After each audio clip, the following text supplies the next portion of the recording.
Good afternoon. Uh, Mrs. Melnick, would you please read a motion to go into closed session? Yeah, I'm calling this meeting to order at 3:03 p.m., and we are beginning with a request to Mrs. Melnick to read motion to go into closed session. Sure. I move that the school board recess into a closed session pursuant to the exemptions from open meetings allowed by Section 2.2-3711, Part A, Paragraph 1, 7, and 8 of the Code of Virginia, 1950, as amended for personnel matters. Discussion, consideration, or interviews of prospective candidates for employment, assignment, appointment, promotion, performance, demotion, salaries, disciplining or resignation of specific public officers, appointees, or employees pursuant to Section 2.2-3711A1, namely to discuss and consider the superintendent's annual goals and performance expectations, and consult with legal counsel and briefings by staff members or consultants pertaining to actual or probable litigation where such consultation or briefing in open meeting would adversely affect the negotiating or litigating posture of the public body. For the purposes of this subdivision, probable litigation means litigation that has been specifically threatened or on which the public body or its legal counsel has a reasonable basis to believe it will be commenced by or against a known party. Nothing in this subdivision shall be construed to permit the closure of a meeting merely because an attorney representing the public body is in attendance or is consulted on a matter. Consultation with legal counsel employed or retained by a public body regarding specific legal matters requiring the provision of legal advice by such counsel. Nothing in this subdivision shall be construed to permit the closure of a meeting merely because an attorney representing the public body is in attendance or is consulted on a matter, namely to discuss the status of pending litigation related to the school board. I just need a second. Mrs. Riggs. Okay, Second. all in favor, please show a raised hand. It's to go into closed. And we have 7 ayes. We have 8 ayes. Nay, if opposed, show a raised hand.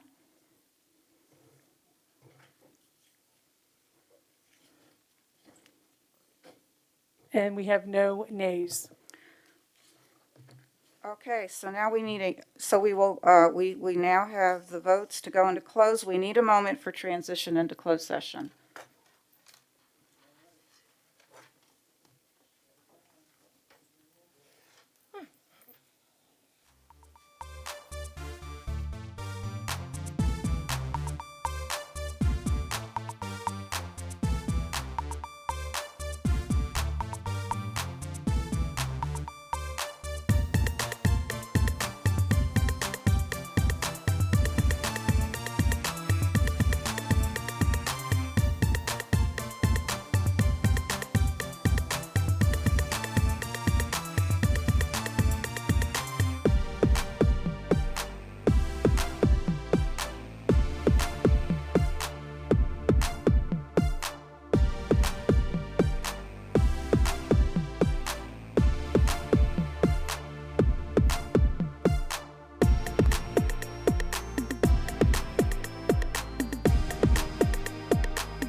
Whereas the School Board of the City of Virginia Beach has convened a closed meeting on this date pursuant to an affirmative recorded vote and in accordance with the provisions of the Virginia Freedom of Information Act. And whereas Section 2.2-3712D of the Code of Virginia requires a certification by this school board that such closed meeting was conducted in conformity with Virginia law. Now therefore be it resolved that the School Board of the City of Virginia Beach hereby certifies that to the best of each member's knowledge, only public business matters lawfully exempted from open meeting requirements by Virginia law were discussed in the closed meeting to which the certification applies, and only such public business matters as were identified in the motion by which the closed meeting was convened were heard, discussed, or considered. Okay, a motion to approve? Mrs. Riggs, and a second, Mrs. Holtz? Okay, all in favor, show a raised hand, please. We have 8 ayes, Okay, all opposed? no opposition. All right. So can we state that the motion, the status? The motion did pass. All right, thank you. So we are adjourning the closed session, and we'll reconvene for workshop in 3 minutes. Do you remember who made the motion?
Good afternoon, I'm Carolyn Rice, School Board Chair. This workshop of the School Board of the City of Virginia Beach is hereby convened at 3:30 p.m. on this 24th day of August 2021. Pursuant to the Virginia State Health Commissioner's Order of Public Health Emergency statewide requirement to wear masks in K-12 schools issued August 12th of 21, and Virginia Acts of Assembly Number 1303, Chapter 456, and the CDC's guidance for K-12 schools, and the school board's 21-22 reopening plan adopted August 10th, 2021, it is determined physical distancing will be used in school board chambers as a health mitigation strategy. Therefore, there'll be limited public seating available on a first-come, first-served basis beginning shortly before the workshop session. Members of the public will also be able to observe the meeting through live streaming on bbschools.com, broadcast on BBTV Channel 47, and on Zoom. It's the school board's protocol to break at 5:30 to prepare for the regular school board meeting beginning at 6. At 5:30, we will conclude our formal meeting unless the board votes to continue until 5:45. We will not conclude later than that point to allow the school board and administration to prepare for the regular school board meeting at 6 o'clock. So with that, Madam Clerk, will you please announce those school board members in attendance? Thank you, Madam Chair. Presently in school board chambers is Chairwoman Rye, Ms. Melnick, Ms. Anderson, Ms. Belton, Ms. Holtz, Ms. Hughes, Ms. Owens, and Ms. Riggs. Thank you. And both Mrs. Weems reached out to me, a present medical issue, is hoping to be here for the 6 o'clock formal. And Mrs. Manning reached out about a work obligation and will be arriving late. So before, we have some important matters to get to. As far as admin matters, I'll just make a note that I did reach out to you all about adopted schools. So I'll wait to hear back from you on all that, and then we'll proceed with pushing that process forward. Anything else before we introduce our first presentation? All right then. Mr. Freeman, welcome. And this is our school opening update. First report since the start of school last week. Yes. Good afternoon, Chairwoman Rye, Vice Chair Melnick, and members of the board, and Dr. Spence.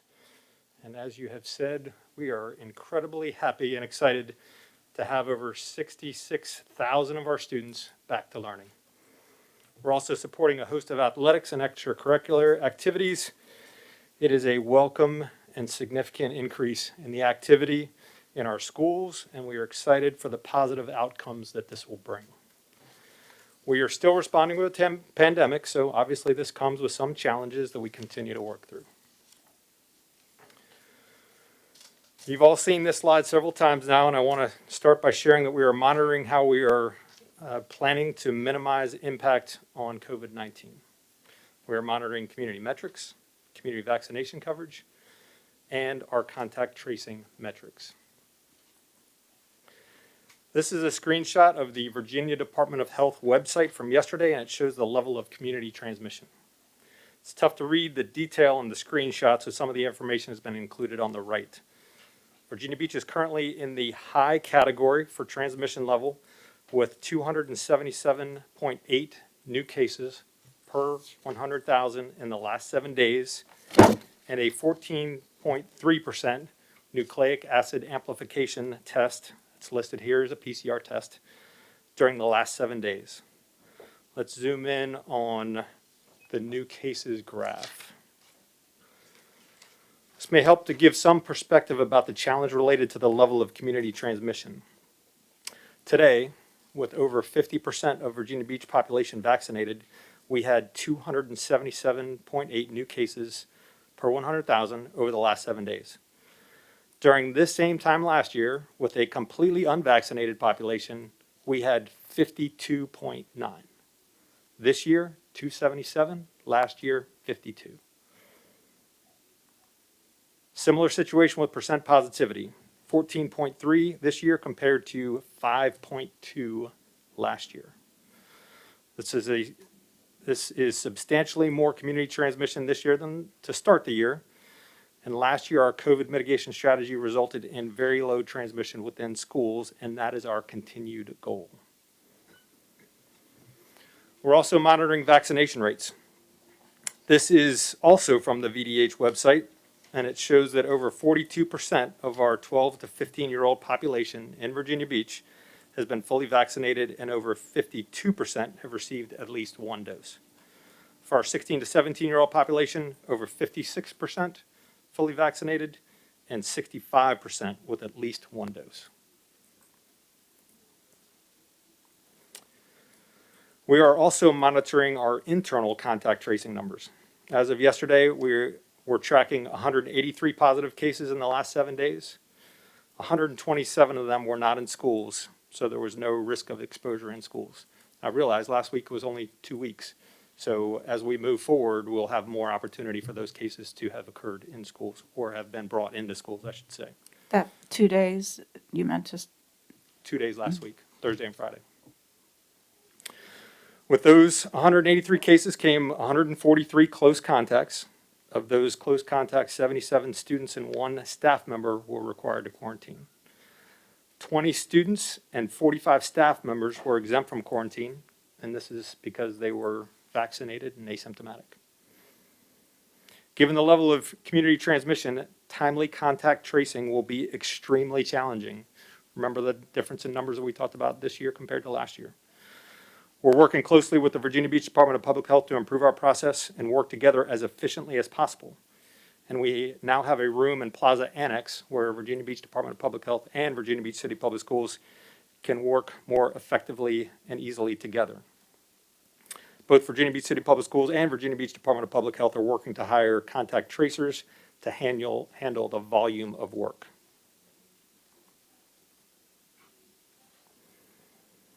Contact tracing continues to evolve, and we have just received new updated guidance. Last Friday, quarantine standards were updated by Virginia Department of Health, and there was a superintendent's call with the VDOE today to provide clarification. The outcome is that school systems have the latitude to decrease the quarantine time from 14 days to 10 days, and that is our intention. You can see in the red boxes around the bullet that says after 10 days without testing, and that was a clarification that we got in the superintendent's call today.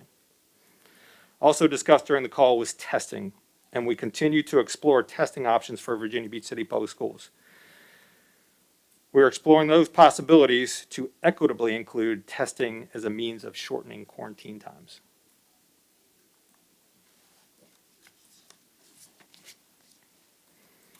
All of our public health bodies continue to stress the importance of vaccination to end this pandemic.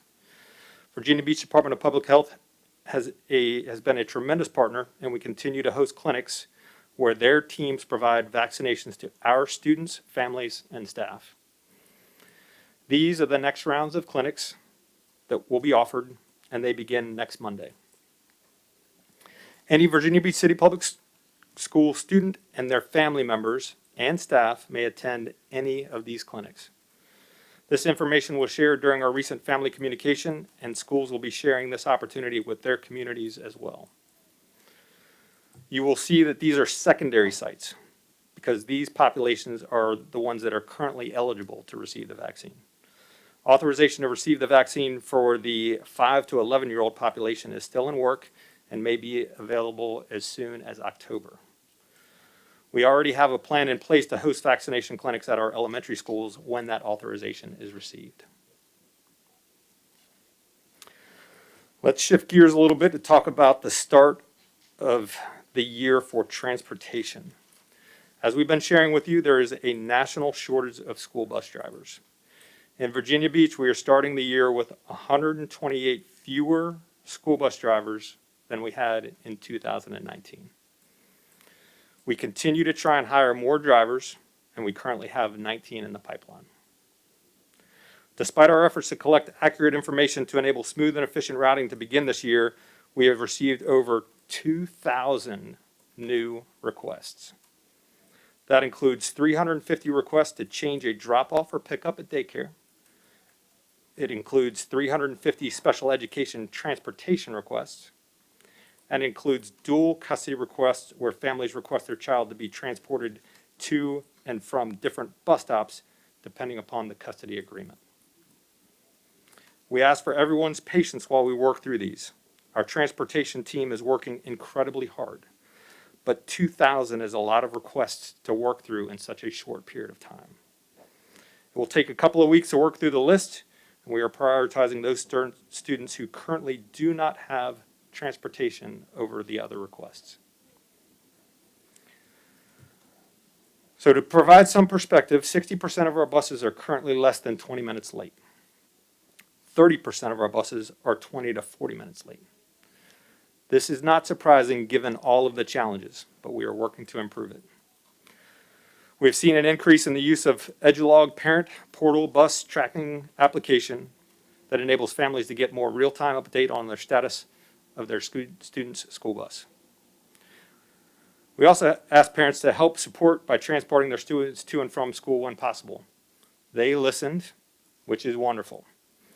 The volume at some of our schools did create challenges, and we continue to smooth out the processes there as well. Lastly, Virginia Beach Police Department provides our crossing guards, and they are experiencing shortage. Just like we're experiencing shortage in other similar areas of employment, there's a shortage in our crossing guards as well. We're working through that with our schools and with Virginia Beach Police Department, and we ask for everybody's patience while we do that. One final piece on transportation. There were some questions about bus drivers and masks. For safety reasons, bus drivers may remove their masks while in the act of driving.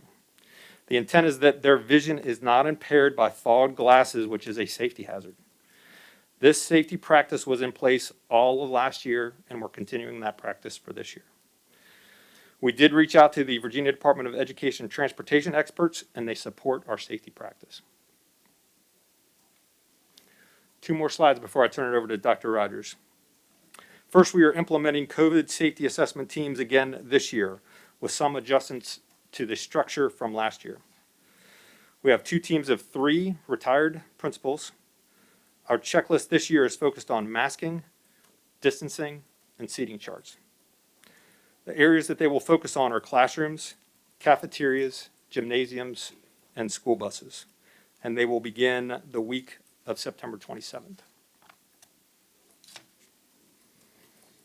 One last item that we want to make you aware of, we have implemented a senior leadership review team that meets daily. The goal of safely maintaining 5 days of in-person learning and with an implementation plan that includes collaborating with Virginia Beach Department of Public Health to address outbreaks when they occur to minimize impact, we meet daily to understand the conditions in our schools and to be prepared to make decisions at the classroom level, the grade level, and for the entire school if appropriate.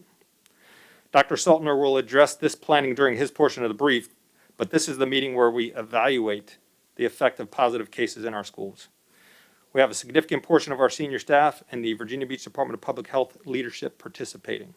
This enables the most expeditious, collaboratively informed decisions. With that, I'd like to turn the brief over to Dr. Kip Rogers to talk about teaching and learning. Thank you, Mr. Freeman. Good afternoon, Chairwoman Rye, Vice Chair Melnick, school board members, and Dr. Spence. This afternoon, I will provide you with a high-level overview, pretty detailed, on the way in which we are supporting our teachers as well as our plans to address unfinished learning for the 2021-22 school year. So the graphic in front of you is our teaching and learning framework that emphasizes planning, teaching, and assessing. And you've heard references made to our framework many times before. And this afternoon, I'll direct your attention to an aspect of our framework that connects those 3 pieces that you see in front of you. And that's respond. So in order to address unfinished learning, the focus of our essential professional learning for teachers, coaches, and administrators is on the respond part of the teaching and learning framework. And in order for us to respond to unfinished learning, we must know our students. Analysis of student work or assessments will drive collaboration, instruction, and planning. That's the plan piece. And then learning experiences, which is our teaching. The framework clearly articulates what it means to respond, enable close monitoring and frequent formative assessments in order to respond to the instructional needs of our students, thus being able to provide progressive intervention as needed to ensure their achievement. We examine, align, and identify students' needs based on assessment data from balanced assessments to provide appropriate support and intervention, as well as deliver well-planned, standards-aligned instruction that includes differentiation for our unique students' needs.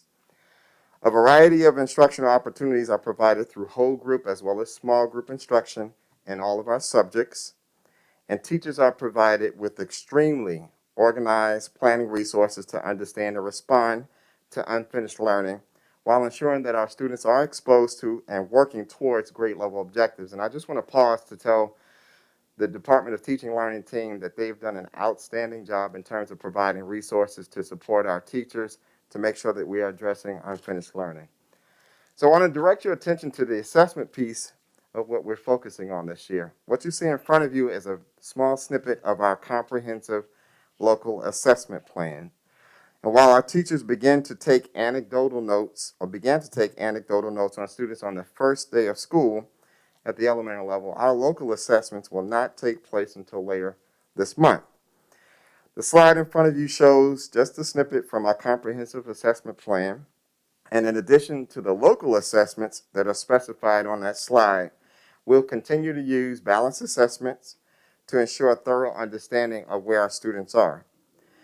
All grade levels will implement assessments such as the PALS Quick Checks, the Just-in-Time Math Assessments, which are just shortened math assessments that I mentioned in one of your previous meetings from the Virginia Department of Education, as well as we'll use common assessments to determine student proficiency as well as to drive instruction. Our coaches have received extensive professional learning to be able to lead teachers through data analysis with a focus on the implications to the development of learning opportunities for our students. And for all of the assessments that are implemented, our teachers will have access to data available to them immediately, and we will work with them and their coaches to use the data to drive instruction at the time in which it's needed. Relative to spiraling and bridging our curriculum, and you'll hear me mention that throughout the presentation today. For example, our language arts content that was not covered during the pandemic is covered where it naturally occurs through the language arts units through whole group instruction. Our teachers do have access to vertical articulation documents like you see in front of you that outline content specifications for reading objectives, and this one speaks to the main idea. You'll notice, and I know the print is kind of small, you have something in front of you, you'll notice that similar concepts are taught in each grade level and allow us to spiral, or we refer to as bridging curriculum concepts when teaching. These documents that you see in front of you allow teachers to identify the expectation of the standards in the grade level before and after the grade in which they are currently teaching, thus spiraling. So what I've done is just highlighted the language in each of the grade level that speaks to the skill that identify the main idea in text. So these documents help drive the vertical articulation. Our teachers are continuously using formative data to determine the areas of need for each language arts objective and either reteach in whole group or small group as needed. And our language arts whole group resources do support teachers with ensuring that their lessons are aligned to the depth as well as to the complexity of the state standards. And then we make adjustments as needed based on individual and classroom data. Another language arts example where we're providing support for unfinished learning includes our small group reading site that provides resources that are organized by stage of literacy rather than by grade level. And our teachers have access to explicit, systematic instruction that's grounded in current research. You've heard me mention that many of our teachers have been trained in letters in order to develop those foundational literacy skills for all of our learners, especially our youngest learners. In all instructional settings in language arts, our balanced assessment model provides ongoing, real-time data for our students and our staff. Through whole group and small group learning structures, our teachers are equipped to monitor student progress, which is critical in addressing unfinished learning in order to make instructional decisions in response to the real-time data that they have access to. Now, I'll give you just a little snippet from a grade 3 Virginia Beach Objectives overview page. Our teachers are encouraged to follow the VDOE guidance, which is to bridge standards, and you'll hear me use that term often, by integrating any missed content from the previous year with the current grade level standard. Unfortunately, in our elementary mathematics, content is built upon in each grade level, and as has been shared with you previously last year, the Virginia Department of Education released just-in-time quick checks for that exact purpose. This formative assessment allows teachers the opportunity to identify any learning loss or unfinished learning before instruction begins, allowing them to find an entry point for each student. So if you notice at the bottom of that screen, you'll see grade 2, and then you'll see grade 4 as part of this grade 3 document. Our math curriculum was enhanced a few years ago to link out to previous and upcoming grade level content. And by utilizing the just-in-time quick checks as a pre-assessment opportunity, alongside the previously mentioned assessments, our teachers can easily form small groups that are based on student need. And again, using the balanced assessment approach, our teachers will collect data as well as anecdotal evidence and come to PLCs, or professional learning communities, to discuss student progress with a math specialist. And of course, our math specialists will continue to be trained on how to best analyze those data with teachers to be able to make informed instructional decisions. So our expectations for a different math block has been added to each unit overview page for our teachers and include an emphasis on small group instruction.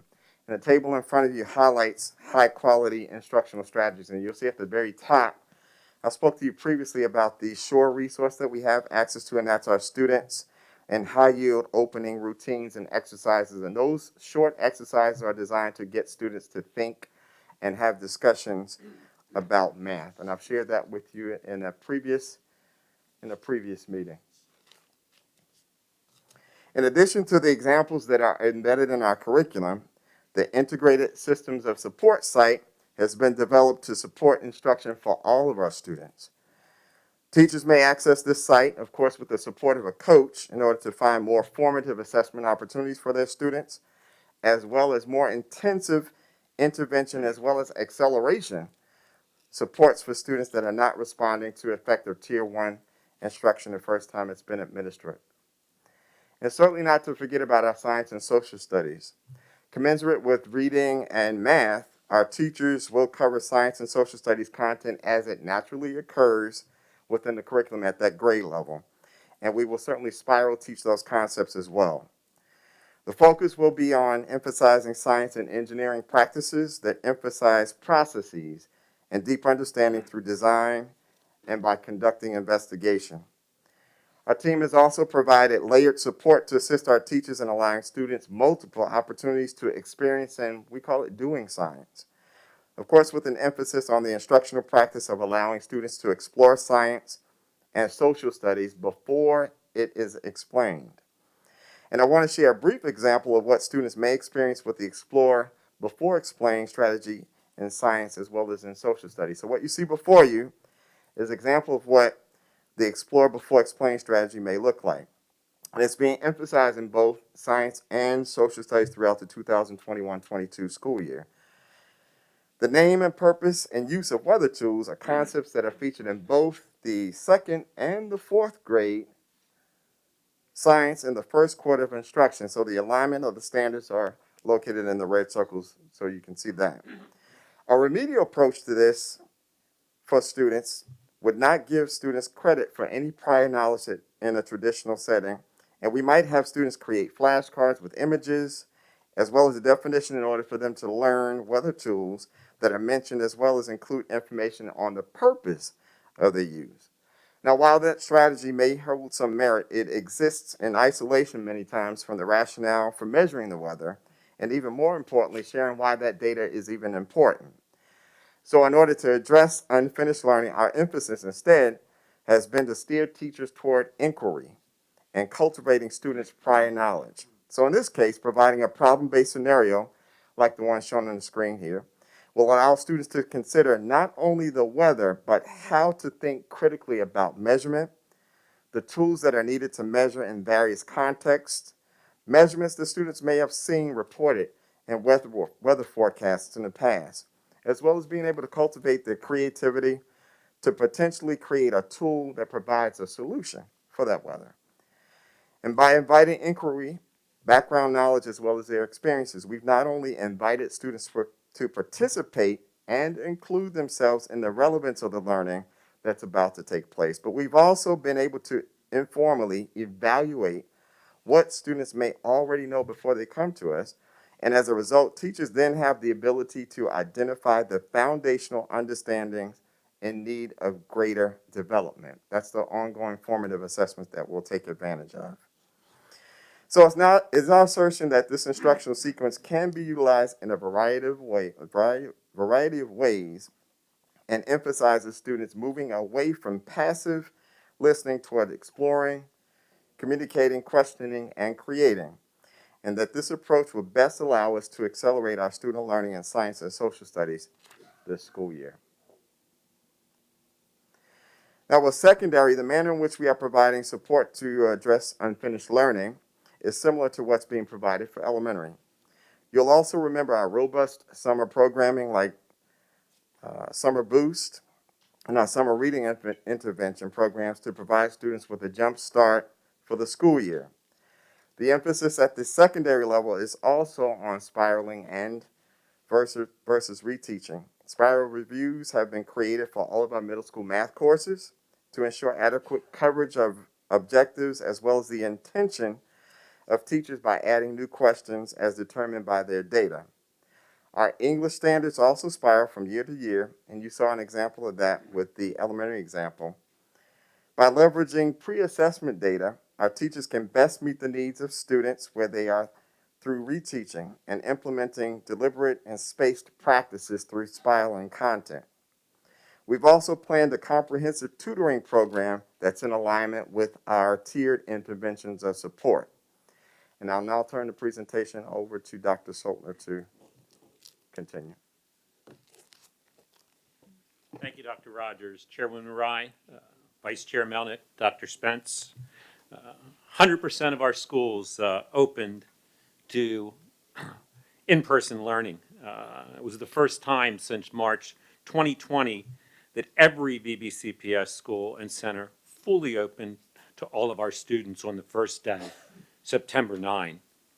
And I was among the central office support staff who completed visits of our 86 schools. We arrived with a few book bags packed with supplies to be distributed to students in need, compliments of a very generous partner, Coastal Edge. And we were impressed to see smiling, happy students and staff, clearly masked and social distanced. When I entered classrooms, I verbally surveyed students. Thumbs up, thumbs down, happy to be back. A resounding thumbs up in all classrooms which I entered. Although our first days were very successful, we know that transmission rates may impact schools and staffing. And as such, we developed contingency plans for the temporary closing of one or more classrooms, a school, or the entire division. The slides which follow detail this. Let me pause while you take a moment to look at the first row in the table, individual students.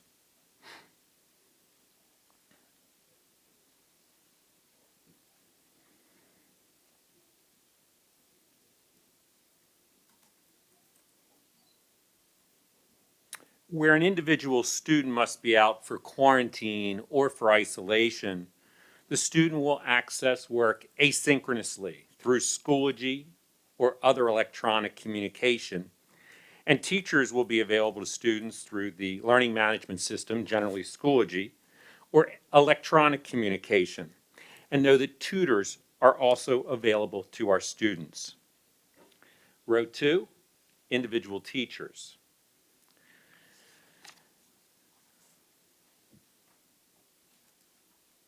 Where a teacher must isolate or quarantine, The teacher will be given the opportunity to teach remotely, while students receive the lessons from their classroom via their Chromebook synchronously. This is the ideal situation as it provides continuity of instruction. Of course, the teacher must be well enough to do so, and we must put a sub or teacher assistant to monitor the students while they are face-to-face and their teacher is remote.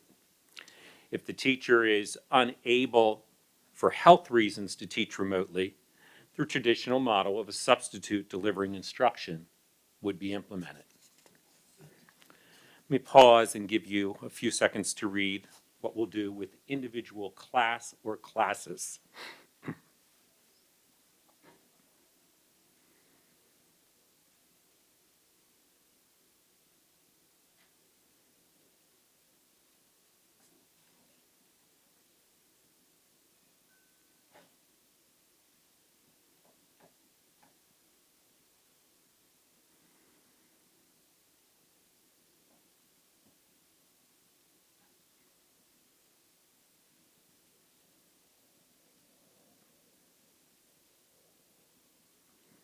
Here I'm referring to an outbreak in a single classroom, multiple classrooms, a grade level, a core team, and so on.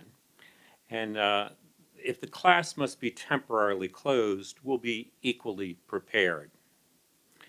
All students in the impacted class will transition to synchronous learning following the same school hours and schedule.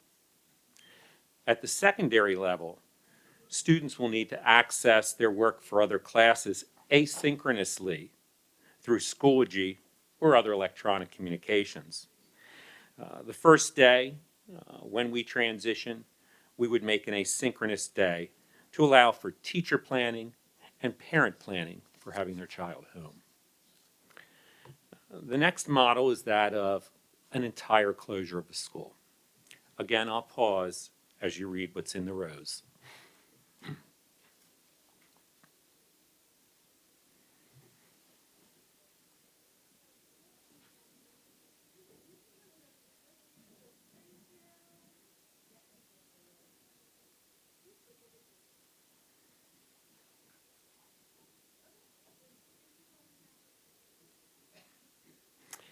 If an entire school must close temporarily, all students will transition to synchronous learning and will follow the traditional school hours and class schedules.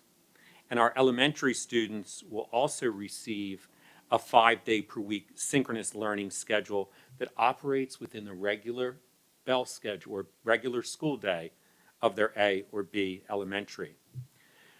Recognize that schools will embed screen breaks throughout the day, like we did on the other. The first 2 days, rather than one, will be asynchronous to allow all of our teachers time for planning in that school and 2 days for parents to make arrangements for childcare as well. Know that teachers will instruct from the school site unless they are quarantined or the site is closed to staff. Look once more at this slide as we do virtually the same thing in the event of a school closure. I'll actually flip to that and let you have a moment to see it's very similar.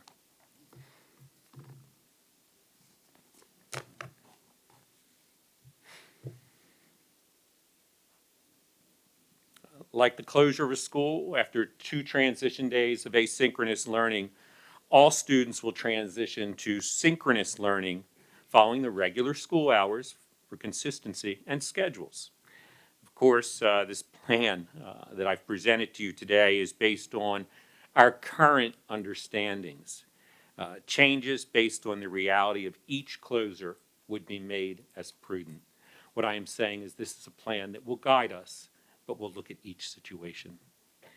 Lastly, know that this plan does not, what it does not present is the pre-planning which will prepare us for these contingencies. It's going on right now. Schools are now ensuring students know how to access their work synchronously and how to get their work asynchronously. Schools are offering teachers new to VBCPS training in effective remote learning pedagogy. And elementary schools are designing schedules to work within the school day hours. Lastly, Dr. Rogers and the Department of Teaching and Learning very busy preparing documents to assist both teachers and parents should we shift to asynchronous or synchronous learning.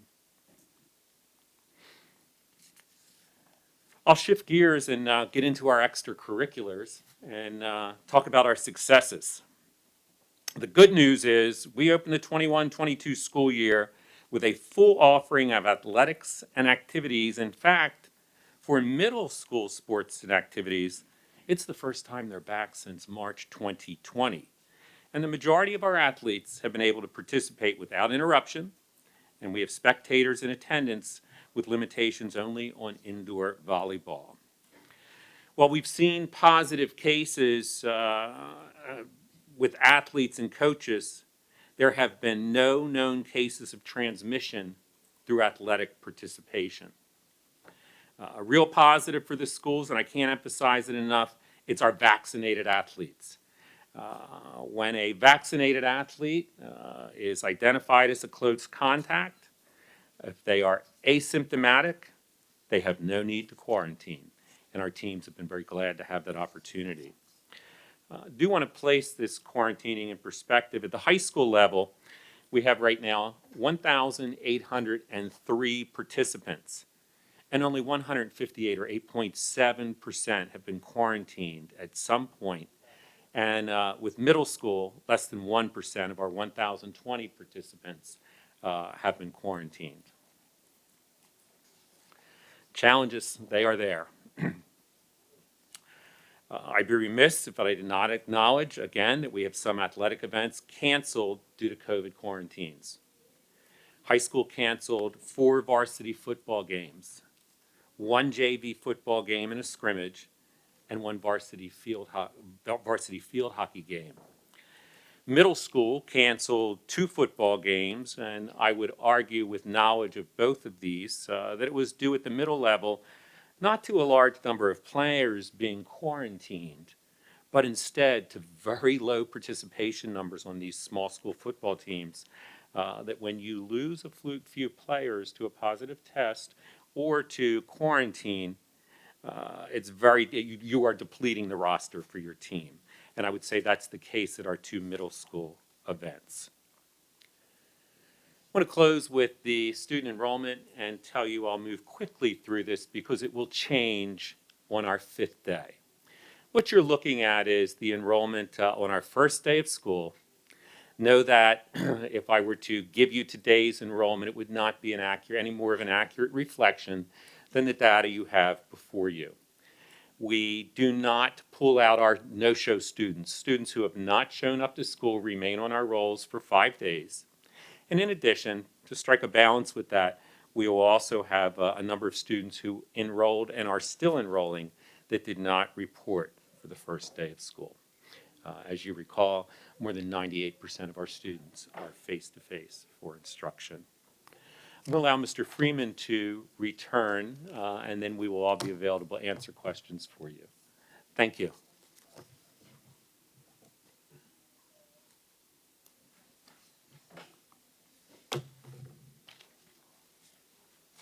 Thank you, Dr. Saltner.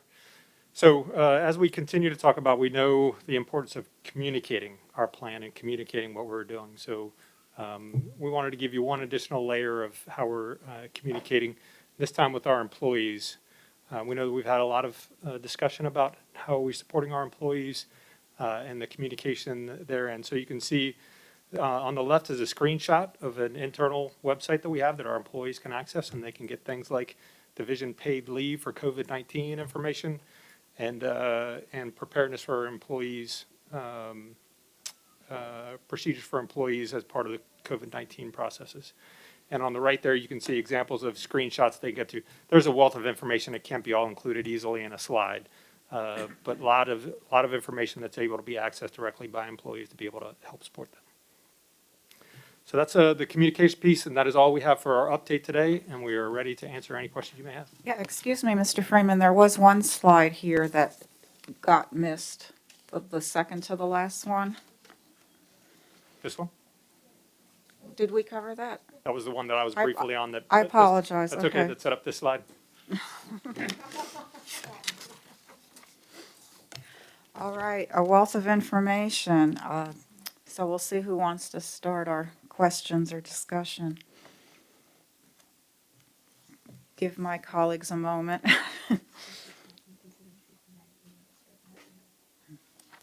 Mrs. Hughes. I saw that there is a provision for students who are out quarantining that can get virtual learning.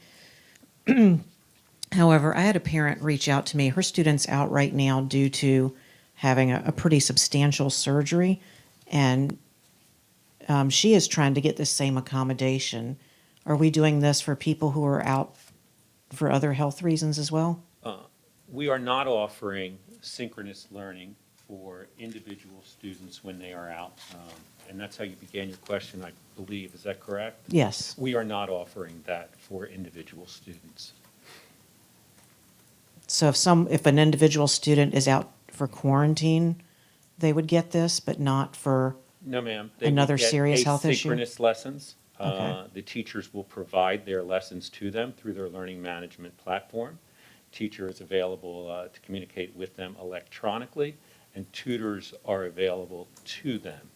Only when we move to a teacher being out and the students remaining would there be synchronous instruction, or when an entire class would close, or an entire school or the division. Okay, all right, thank you. Thank you.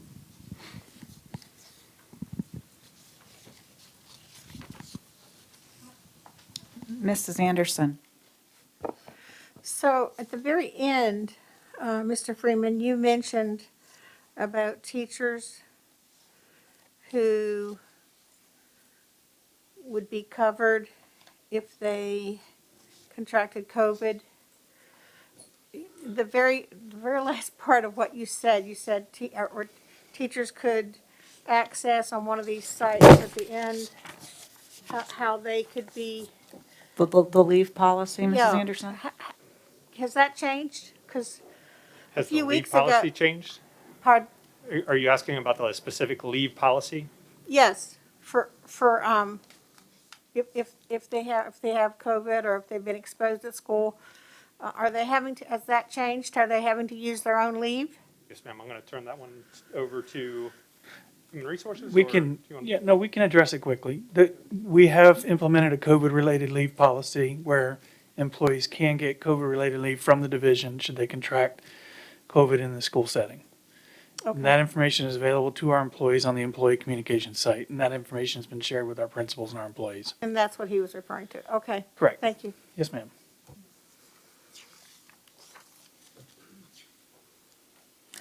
Okay, I think this is for you, Dr. Saltner. Did I understand correctly? You did say 8% of high school athletes have been quarantined, and it was a very low percent for middle? Middle school, 8.7%, correct, for high school. Middle school athletics did not begin until teachers returned. Recall that Okay. high schools got an earlier start. Okay, so that In fact, explains yes, that some huge of our discrepancy. Yes, some of our teams did not even get going until the Right. students returned on the first day. Good observation. Thank you for that. And you had mentioned tutors. Can you elaborate? Yes, and I'll ask Dr. Rogers to do the same. He may be able to add This is additional. concerning the quarantine students, if my understanding is correct, right? We have a program called FEV Tutors, and I'll ask Dr. Rogers if he could speak more to our FET Tutors program, FEV Tutors. Thank you.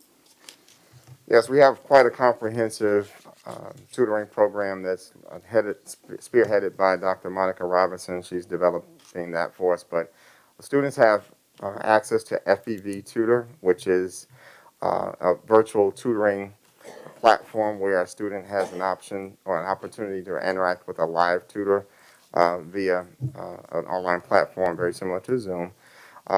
24 hours a day. We've had that resource for thought it quite was some sounding time, and we've familiar. expanded it to encompass more hours for tutoring next year. We're also in the process of partnering with a vendor called Tutor Ed that is going to, we're going to have 10 full-time tutors in 8 of our schools, secondary schools, to provide support in mathematics via tutoring, and they'll have small group tutoring, sometimes one-on-one tutoring. We're still working through the details on that. But we also have a number of other opportunities for tutoring that takes place during school as well as after school available to our students to support unfinished learning. Well, thank you. I Certainly. thought it was sounding familiar. So the 10 math tutors, are they in person? They will be in-person tutors, yes, ma'am. And the virtual, you mentioned Tutor Ed, is that who you hire these That's the through? in-person. Tutor Ed is it's a program that's a part of university instructors, which we partner with them already for algebra readiness. So we already have some tutors as part of that company. This is a different program that's designed specifically to focus on what's referred to as high dosage tutoring, where students have multiple opportunities throughout the course of the week to get intense tutoring based on data and based on the support that they need. And so they're mobile, they're not just clustered, or are they situated permanently in certain schools, or do they So we are bounce assigning around them depending on specifically need? to schools, yes, ma'am. We've identified 8 schools to participate, secondary schools, middle and high schools. And what's the name of the virtual program that we've had in place? You said since That's last year? FEV. F as in Frank, E as in Echo, and V as in Victor. FEV tutor. Oh, FEV. And is that all grade levels? Right now, we're working with secondary, and we're in discussion and conversation. Dr. Kelly is having some conversation. Actually, she had a meeting today, I believe, to talk about what the availability is for our elementary students. All right, thank you. Certainly. So don't go away. Mrs. Anderson, I just well, wanted to Ms. follow up from what you said. O- I just wanted to follow up real quick. How do students become eligible for that? Is that teachers let the parents know, or if a parent feels like a student's falling behind, how do students become eligible for this tutoring? So FEV tutoring is available for any student who wants it, and part of our comprehensive tutoring program is to market the availability of the resources that we have access to. So About the in-person ones? the in-person ones, the schools will handle which students have access to that, and that will be based on data. And we're partnering with our school-based principals to determine what that looks like in each individual building. So, for example, you could have one school that has a large number of new teachers in algebra that may need some additional support, so that the tutor would actually push in, and then you could have a seasoned teacher who has some students who have struggled that may need some pull out or small group in the classroom. So it could look differently, and it depends on the needs of the school. So we're working very closely with the principals to design that specific to what their student population's needs are. Okay, thank you. Certainly. Okay, Ms. Owens. Thank you. I have a couple related to, I guess, mitigations, and then one or two related to the learning plans. I guess, kind of as an overall question, is our division, are we doing like a cooperation of information from CDC and VDH in order when we're making our planning, or is it like we're following CDC guidelines, we're following VDH? Are there times where they differ? I am having a hard time thinking of any place where the guidance between CDC and VDH Are differed differing. in the way that Okay. we implemented our plan. Okay. So without reviewing it the way that you asked the question, I don't Sure. believe so, because they're so aligned Okay. this year. And so, so with that kind of overview, so for like the bus driver situation, which had come up to some board members, I believe, as well, is it a CDC guideline that says like during transportation that masks can be removed for driving, or is that VDH, or is it somewhere else? Yeah, so CDC guidelines and VDH don't go into that level of detail. So this Okay. is a practice that we implemented last year, was part of our plan. And there are sections that talk about through the references that we've gone through of, hey, in implementing other, as you can do this, there are exceptions to this for those that are providing that public transportation if it is in line with what the unit experts are, or the unit guidelines are, or federal guidelines. We're continuing to pour through the federal guidelines to see if there's anything there. Like we said, we mentioned, reached out to VDOE, and it was a resounding, yes, we are good with your plan for doing that. It's a better balance of risk. And number two, it was clearly stated in our plan last year that that's what we would do. We didn't share quite as, one of the pieces of feedback that we got about our communications, it was overwhelming for everybody how much we put out there. Sure. So we didn't put out all of the mitigations that we were doing on the external site regarding school buses. So we didn't talk about opening windows or anything else, and we didn't include the fact that bus drivers, for safety reasons, could remove their masks so that they didn't have their vision obstructed. So it's Okay. not on the external, but it has been, since the beginning, part of our process. We have support from our partner organizations. There's a language in there that allows it, but we continue to explore the federal language, and if there's anything in there that would be contradictory to what we're doing. Okay. As you know, we've seen, I just shared today, that guidelines and recommendations get updated all the time. Sure. So we want to make sure that we're not missing anything that may have come out that's new, but we haven't seen anything that would prohibit the practice that we're using.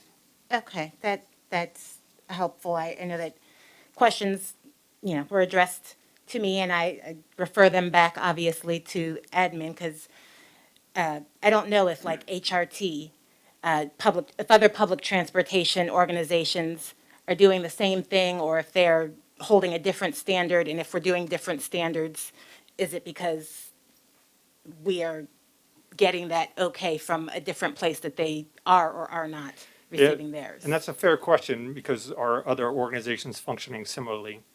That's a lens to look through. The lens that we typically look through is, are we complying with those that oversee our processes? So that's why we reach out to VDOE and ask them, and we got an affirmative that, yes, that is a good practice for a better balance of risk. Okay. And then, was one other. Who is this?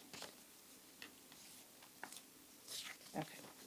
I don't remember what my other one was that with.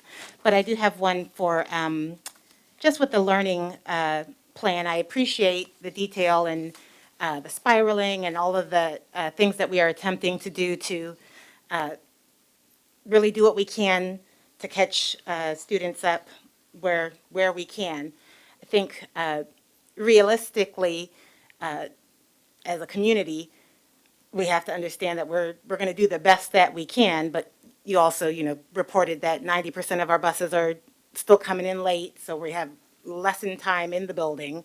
We have less staff members in the building, and we're asking them to do more teaching than they've done in the past. And so, the realism of everybody's going to do their best, and that's what we're going to do. But is there anything in place looking to provide more specific guidance to parents and households, knowing that, yes, my child may be behind, yes, he's going to be in school less hours because of the busing, he's going to have less staff, and different parents obviously may be able to help on different levels depending on their personal timing and all of that. But is there anything going out to them saying, here's where your student is behind, here's some things that you guys can really be working on as well. We're going to be trying to spiral and do the things we can do over here. So I think that answer is going to be more individual than collective. And it's going to be driven by the data, just like it is every year with students and teachers. So you heard Dr. Rogers talk about the comprehensive assessment plan, and the fundamental goal of that is to quickly begin to understand where our students' gaps are, and then to drive that to helping us fill those gaps, either through small group instruction, effective tier 1 instruction, tier 2 instruction if necessary, the tutoring supports that you've heard that we've brought in, additional coaching supports and reading supports that are necessary, and those reach outs between the teacher and the family to say, okay, so here's what's going on. Here are some of the challenges.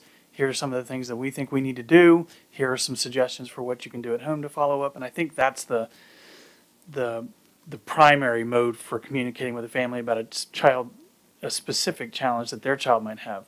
Sure. To the broader, a more collective question, I certainly think we can look at our communications and make sure people have a real sense of the challenges that are facing us. Sure.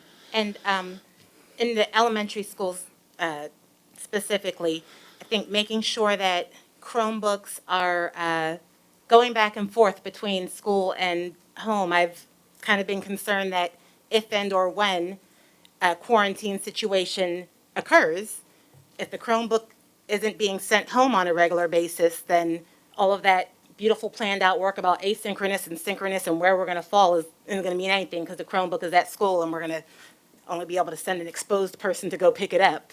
And so having some kind of a universal plan where there's an understanding about how those Chromebooks are coming back and forth. I'll work with our Senior Executive Director of Elementary School to ensure that there's something in place. Perfect. Thank you Thank so you. much. And related to that, I do recall last year, though, we would never deny, and parent always has the opportunity to make an appointment to come to the school to pick up the Chromebook, correct? Regular practice. But your plan, of course, avoids that step. Sure, certainly if they're supposed to be quarantining, we would like them to not come to the school. Right, Mrs. Melnick. Okay, so fingers crossed we never have to go to virtual learning, but if we do and we're 5 days, is there a plan for teacher planning?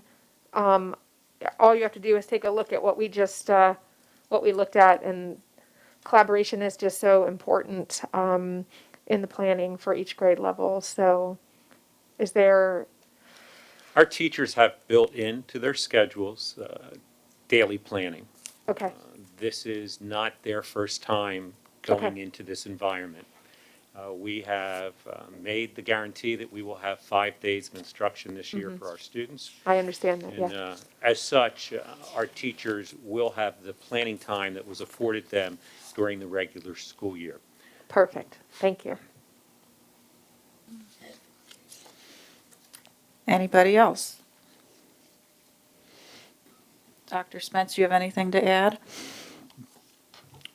No, I'm just going to express again our great enthusiasm about getting schools open and about what we've seen at the start of this school year, and our appreciation, my appreciation in particular, for our principals and our teachers and all of the work that went into getting ready to make that happen and being there and being enthusiastic as their children walked in those doors. And also great appreciation to the team you're hearing from tonight, because as you can see, there's been a lot of work done to prepare for this moment. So we're pleased to be launched. We're monitoring carefully. We know it's going to have, we'll experience some challenges this year, but we've got the right team in our building leadership and in our district leadership. So Thank you for those words, yes. And we have a lot of new administrators, too, who I know are getting the support they need. absolutely. All right, thank you all.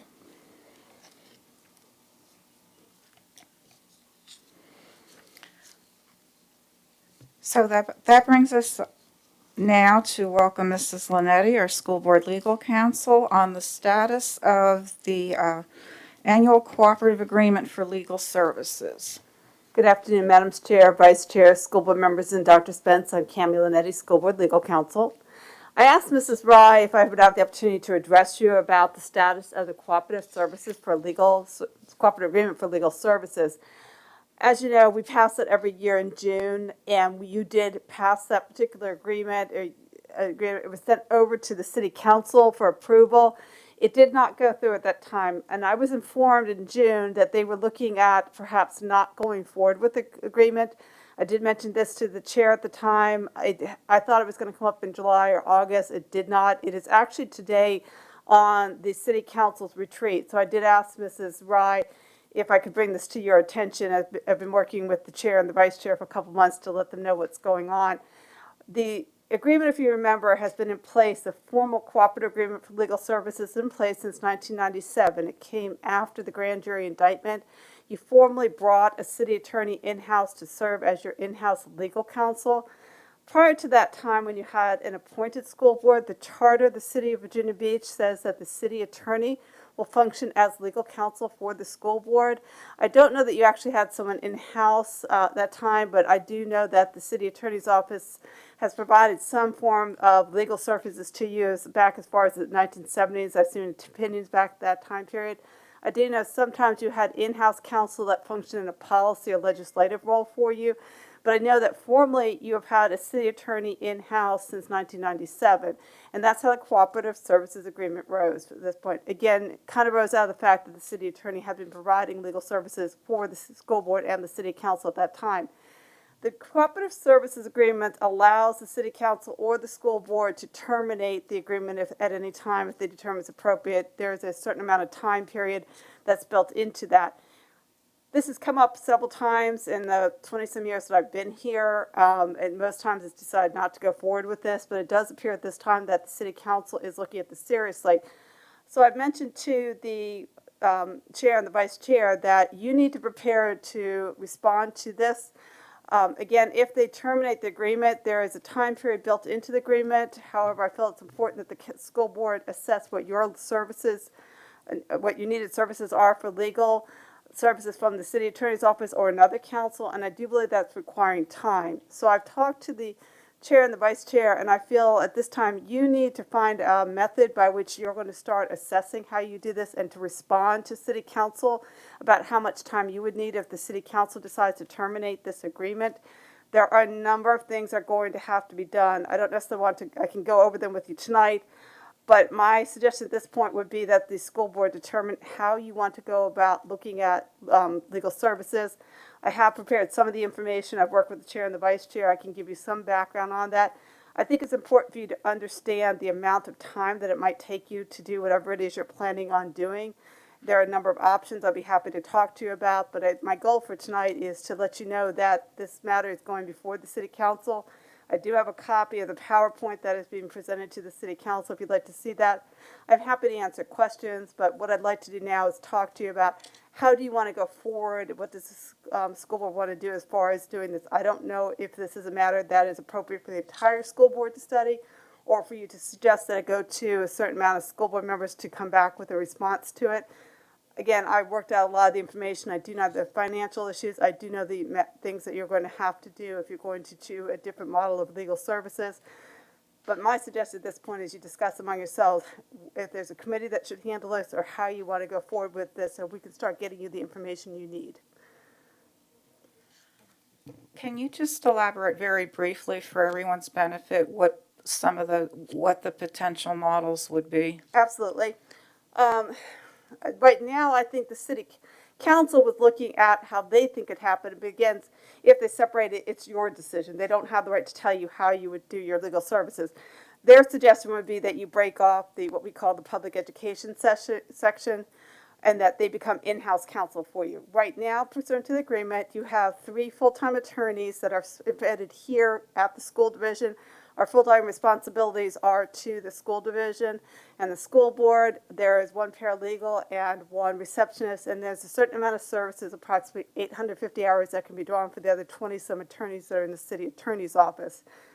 You most often see perhaps somebody from real estate. Deborah Bryant used to come over here, or Becky Kubin. Those are the people you most often would see, the other individuals that provide you some services. In the past years, you remember Matt Simmons was with me as one of my associate city attorneys. He has not been here since December. I did not fill that position initially, and I did go out with applications for it, and in the spring did receive applications back for it, for the job opening, but I decided it was not appropriate for me to go ahead and hire someone until you determined what you wanted to do with legal services. So that position has not been filled since last December. I do have one of my receptionists is currently not been with us for several months, so that position is filled. But at the moment, we would ask if you were to continue with the in-house legal counsel, it would be, we think, 3 attorneys and support staff for that. Approved by the cooperative agreement, that's roughly about $670,000 that covers the staff for that on there. So And that's before one you model. go ahead, and it's not a straight analogy, but the closest analogy we have to compare it to is our audit department, our audit staff, our internal auditor, and that reports. Yeah, so that's probably about the closest thing. Yeah, and your organizational chart, it comes down to superintendent, the staff under them. The auditor and the city attorney or whoever your legal counsel is on the equal level. We function independent of the superintendent's office, and we answer directly to the school board. So one model would be you have in-house counsel, whether that's the staff that's here, you hire somebody else, you determine what you want. Some school divisions hire outside counsel to come in. You've seen that, used to be Reed Smith, now most of that group went over to Sands Anderson, but if you've been to the Virginia School Board Association, some people hire outside counsel that they call when they need assistance and services. I've seen a hybrid model in a number of school divisions where there is an internal attorney that functions just for the school board, and when necessary, they go outside for legal services. When you first developed this contract, you had one equivalent of a deputy city attorney who was over here, kind of functioned with the school board, handled certain matters. I did some of your work for you when your human resources work while I was working on the other side. I handled both the city and the schools, but it turned out a lot of my work was done here. One of the things that they did was bring me over here full-time. When I got here, you were using outside services for special education. Kathy Mayford, who some of you may know from Reed Smith, she's since retired. She actually said to me, why don't you learn to do special education law, because you're paying $350,000 a year for me, and I can't be there all the time. So I learned special education law, and within a year, we brought all that in-house. So that's a significant savings. When I speak to other school attorneys, that seems to be one of the very expensive areas that they have is special education litigation, because that is not covered by your liability insurance. The insurance that you have, liability will cover for various types of personal injury, some kind of constitutional issues on there. That's where you would see the Ann Sullivans out there, the Deb Collins who come in, Pender and Coward comes in for you sometimes. That's handled through risk management, and we work with them, but you don't pay separately. So they handle your major litigation because, unlike a city, a school board cannot be self-insured, so you have to have some type of liability insurance. Your workers' compensation is handled by a different policy that's out there, and they hire the that program's handled outside. We don't handle that in-house, so that's another area. So those areas would not change for you. The question you would have to look at is, what do you want internally for your legal services, and what do you think you need, and how do you want to go about doing that? In-house counsel is probably generally would be a cheaper model than hiring outside counsel, and they're not. You would have to go out with an RFP for services, and that's one thing that concerns me. If that's something you need to do, you would need to develop an RFP. You'd have to get it out on the street. You'd have to bring it back. Those things do take a couple months to do. So if that's the model you want, you're going to have to plan for that. If you were to look at having in-house counsel, you do not currently have those positions built into your plan because we're contracted for you. So you would have to create those positions. Human Resources would have to work with you, determine what the salary pay is, get those into your plan. And once you do that, then you can go out and advertise and hire for that. So to me, that is also a time issue for you. If that's something you're going to do, you need to create those. You need to get working on that. And then you would have the ability to go out and hire somebody. If you were to bring us in-house, somewhat similar concept, you don't currently have inside positions. You would have to create those positions for you. There are other things that you would have to consider. Legal research systems, not overly expensive, they're expensive, but they can be purchased. More important would be a case management system. You have approximately 40 years of files that are on the city attorney's office or on the electronic files. Converting them over will take some time and some work to do, so that's an expense. You obviously have the offices here, but you would have to purchase computers. That will take some time. There's a backlog in computers, and you would have to determine how to do that. So there are a lot of things you need to consider, and getting them done will actually, in my opinion, depend on how you decide to get the legal services delivered. So I think you have to figure that out first, and then you can go back and decide what kind of expenses you need to have for the type of services that you're receiving in-house. So again, short version of it, but there's a lot of information to consider. My concern is City Council's over there talking today during their retreat about this. You need to start thinking about it, decide what you want to do, who you want to do it, how you want to do it, so we can get you the information, you can make the decisions that you need to make. More importantly to me is there needs to be a dialogue between the City Council and the school board about what is the appropriate amount of time that you need. Because what I don't want to see happen is a decision's made, you are not in a position to be able to hire, do what you need to do, and you have a gap in time where you do not have access to services, or you would have to hire outside, which might cost you a significant amount of money, and you need to plan for that. Also knowing that your budget season is coming up, and you may not know what your decision is, you need to plan for a budget for that. You do have money set aside that already pays for our services so that it remains available to you. But depending on the option you pick, you need to budget for that. And that's also concerning for me that you're running out of time to start doing that. You need to start moving with this. So what I bring to you today is I'm happy to work with you. We've got information provided as to costs. But we need to know how you want to go about this so that we can get you the information that you need so that you can make a decision. And also, I strongly urge the chair and the vice chair to maintain the communications between the city council so that you're working on the same time period and the same concepts, because it will be necessary for, if the relationship is terminated, you have to make decisions as to time period, you have to make decisions as to the current cooperative services agreement. They will have to sign one to pay for the current ongoing expenses, and there will have to be a continued relationship until files and things can be transferred. So all those things have to be worked out, and I want to make sure that you are able to provide enough time to do what you need to do to get your legal services. Okay, Mrs. Melnick. Could this termination lead to the dissolution of our shared communications and our consolidated benefits?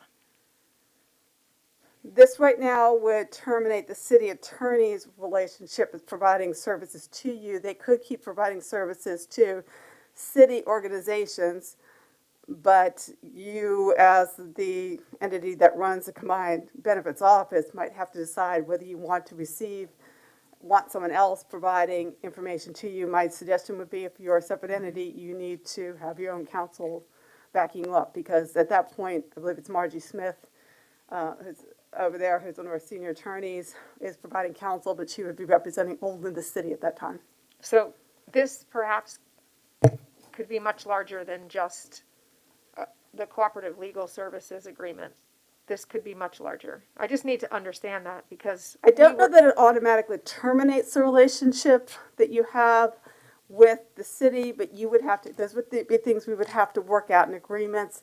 And again, if you are completely functioning separately, I would strongly advise that you have your own attorney protecting your interests, not another attorney that's representing another organization, so that you may well, have to and cover that. that's how this started, was from some either conflicts of interest or some perceived conflicts of interest. And so I just wonder the trickle down effect with this.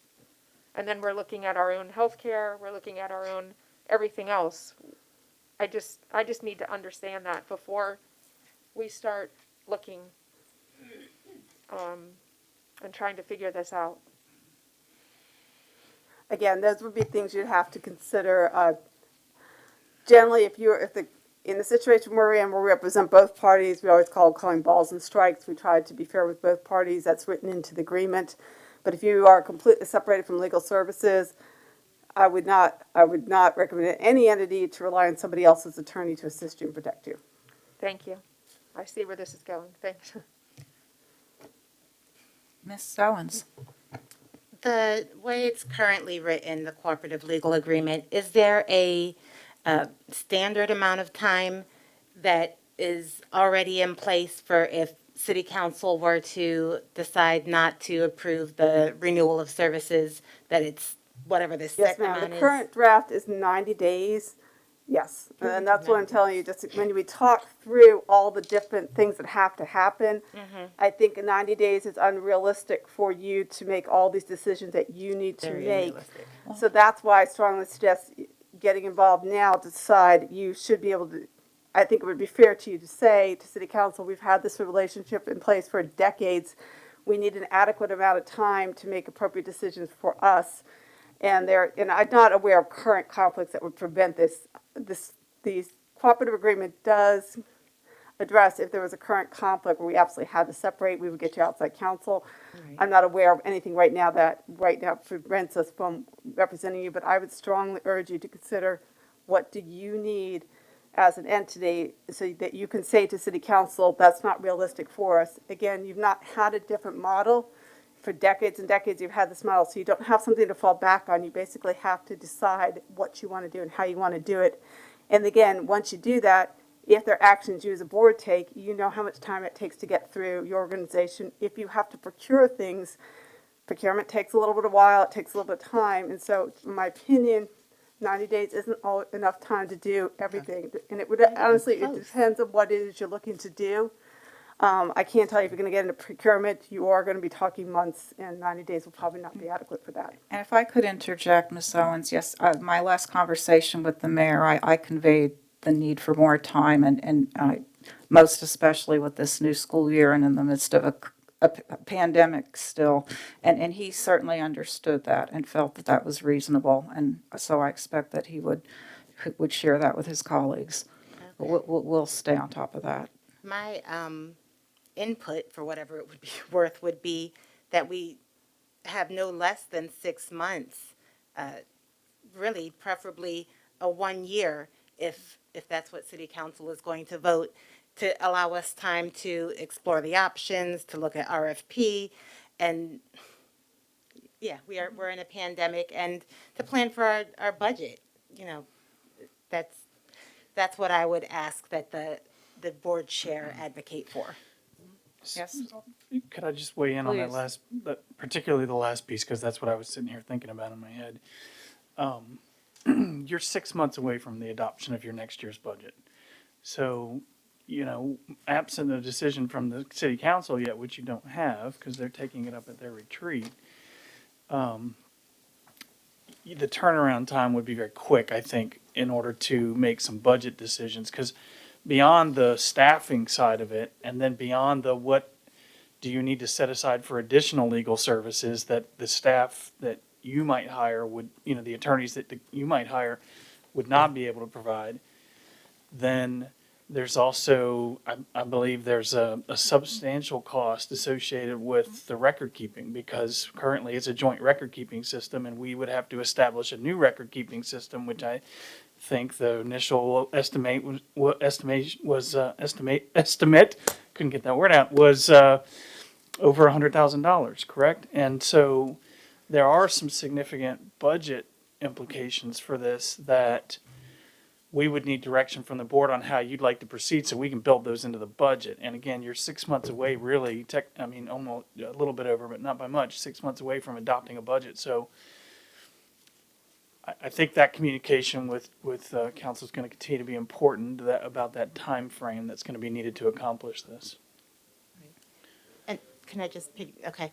And my understanding is really, either way, if city council votes for the discontinuation of this agreement, that we are going to have a situation where we're going to have to be looking at doing our own data management system and still creating these new positions, even if the board is going to just hire the current council and current attorneys, support staff. We would need to create those positions within our vacancies and stuff, plan for benefits and all of those things, and still adjust our budget either way. It's a matter of how much adjustment we're going to be making if we are hiring our in-house counsel that we currently have, or if we're doing something outside in addition to.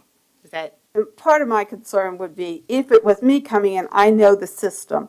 If it was somebody else, they may not want that system, and so I wouldn't want to go ahead and purchase or procure something. I think whoever's got the position should decide how they want to handle it. So that could throw you off also. So if you were to hire somebody else, then you have to wait until they figure out what they want to do on there.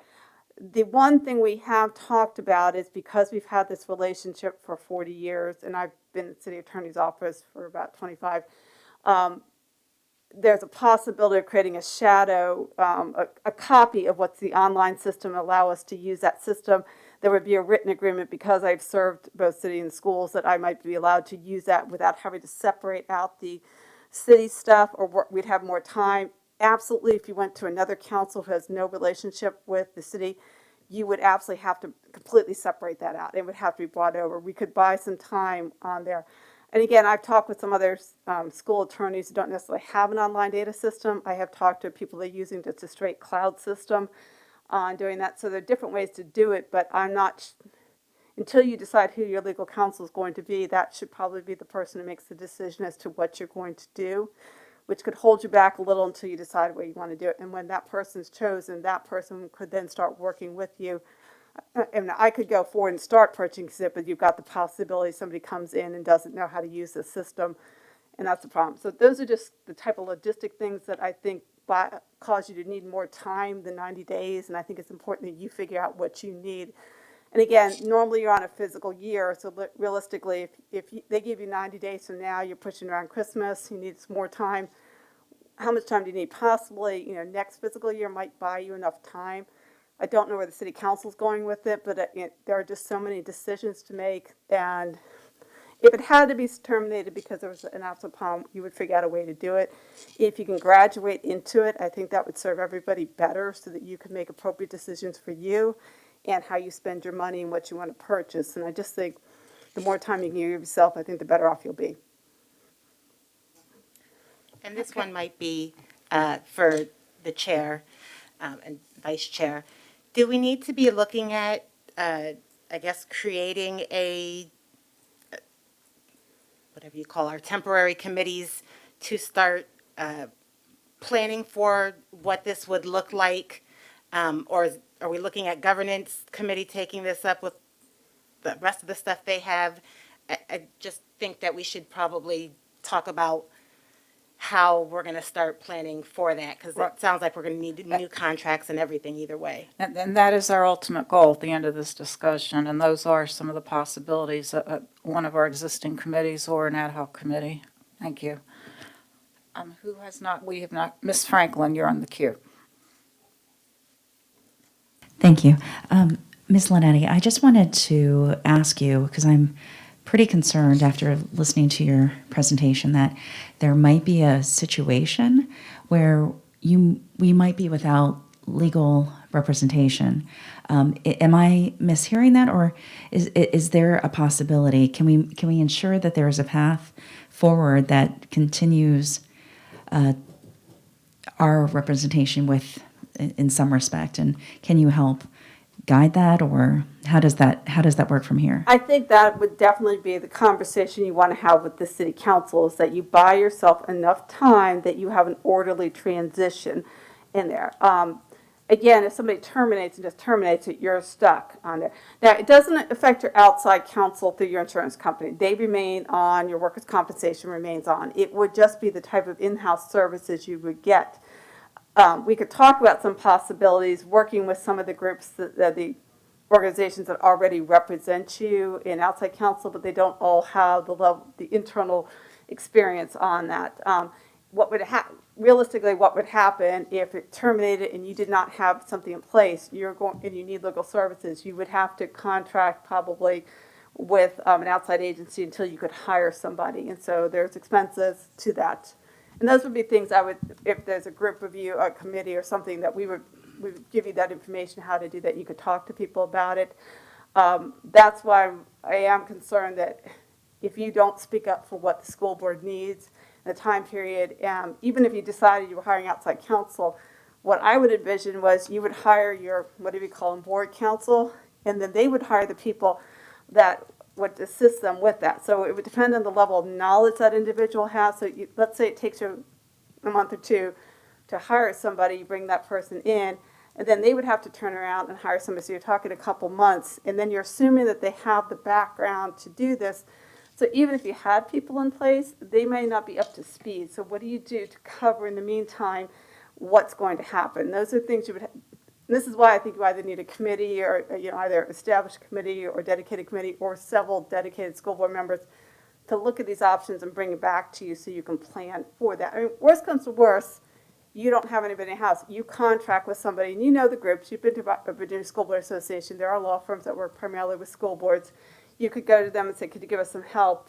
And you would hire them temporarily. They would not, most likely not be able to come in-house on a full-time basis, but they would be available to you. It's significantly a little bit more expensive, and you would have to plan for that.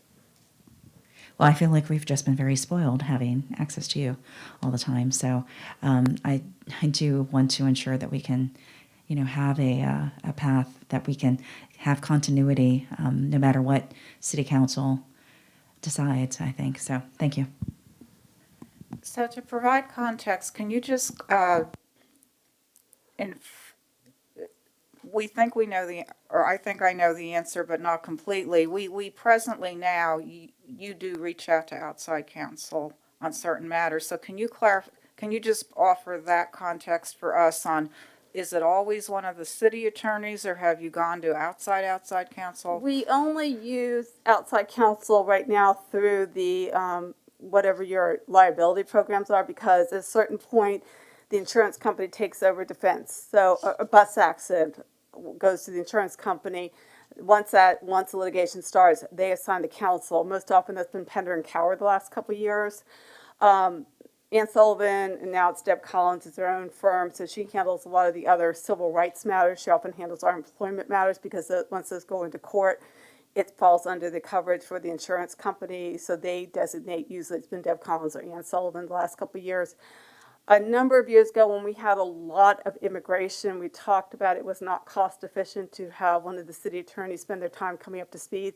It was cheaper for us to use an outside counsel for that because they had the volume and they had the programs to do that. So we did hire Pender and Cower. It occasionally does some of the immigration cases, but we don't have a significant volume like we did about 10 or 15 years ago. So that's only occasionally we need them. Other than that, we have not gone to what I would call outside counsel. We do have the ability through the cooperative agreement to call on the services of the other city attorneys. Most often that has been real estate. As you've seen, Becky Cuban's over here very often. That's the bulk of where you are, and there are other services that they provide. So that might be one likely increase in cost, that expertise, depending on which inside counsel was here, which you Correct. referred That to would be earlier. lesser exclusion. And I had asked you this question this summer. In terms of other divisions in the state similar in size to us, can you just share, it is more common to go to, Similar to your size, generally has someone in-house. Right now, you'll see the advertisement for the Prince William County. They're a little bit larger, but my friend Mary McGowan is retiring from there. She's been their lead counsel. She has three attorneys and a staff in-house on there, and they do contract out for certain types of work.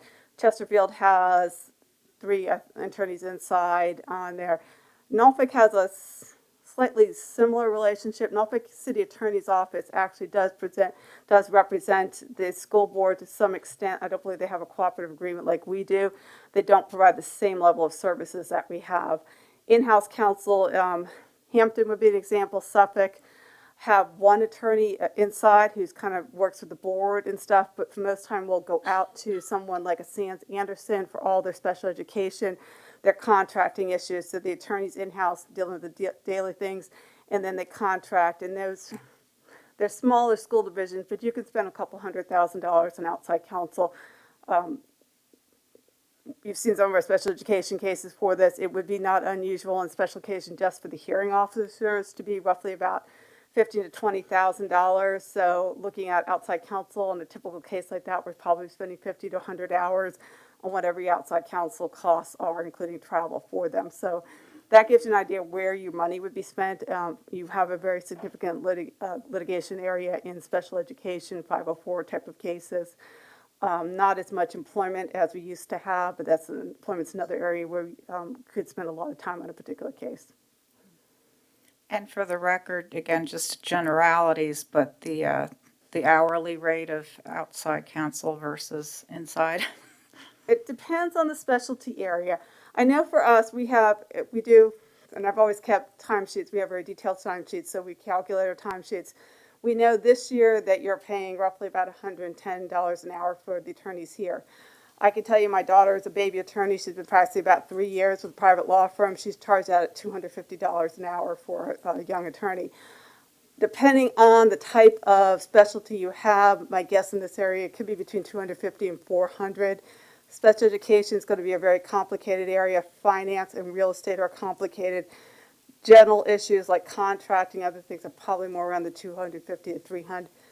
That's also something, if you went out an RFP, if you're using a firm, you would see if you can negotiate a rate with them. You might be able to get that lower. That's one of the advantages to doing that.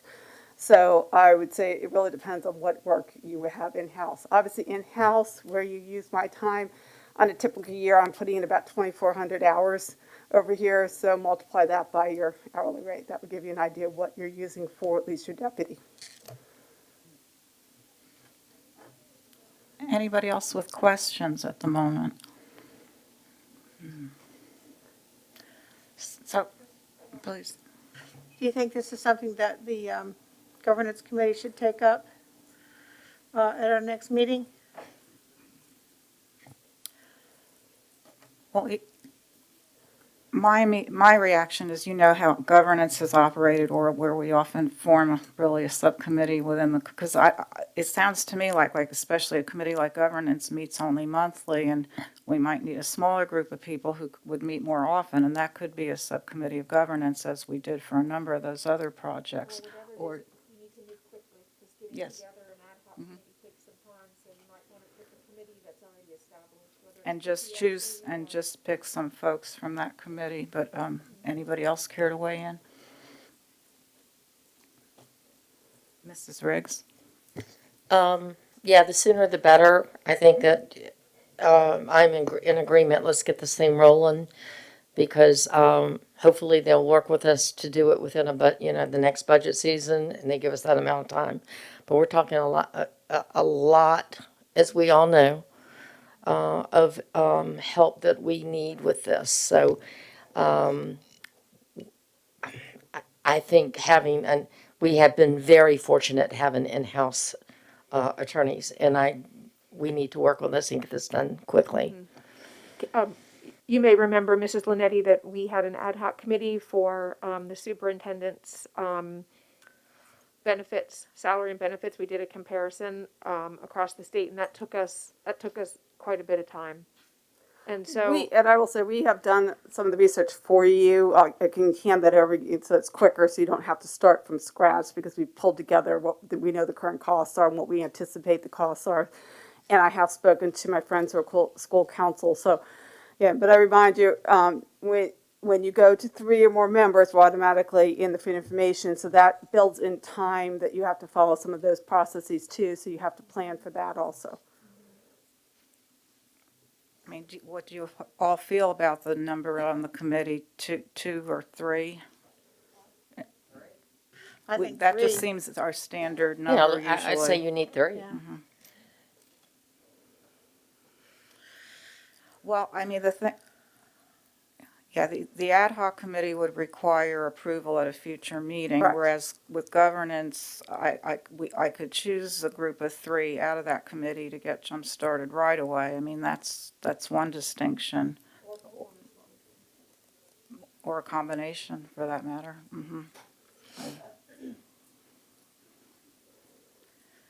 Right. Anybody else care to weigh in on that? Yeah, I think that, looking into, our next governance meeting and looking at a combination. Well, again, I wouldn't wait for the next meeting, which isn't until October, that Well, we yeah, could then- choose, we could choose. And even another- reaching out to the other committees to see if, you want to pick from any of those too. So Right. I agree. We need to get moving on this as soon as possible. So what would, once the 3 are in place, what would be the very next step to meet with who? My guess is, looking at bylaw 128, I'm guessing if you're going to establish an ad hoc committee, you may have to formally approve it at a next meeting, unless you give it to one of your other established committees and they can assign it. But if you're going to establish a truly new ad hoc committee, then I think we're going to have to get something on one of your next board meetings to establish that so you can vote on it. So that's, I think, your problem between now and then. So you just have to figure out if it's established committee, they can call together when they need to do it. Otherwise, we have to prepare something probably for your next agenda so you can formally designate the ad hoc committee and their duties. So with the established committee, naming 3 members who would then meet with, I mean, it would be the same way we pick 3 members to work on the protocols manual, to work on the superintendent evaluation. This would be an extension of that, but what would be their first meeting would be with who?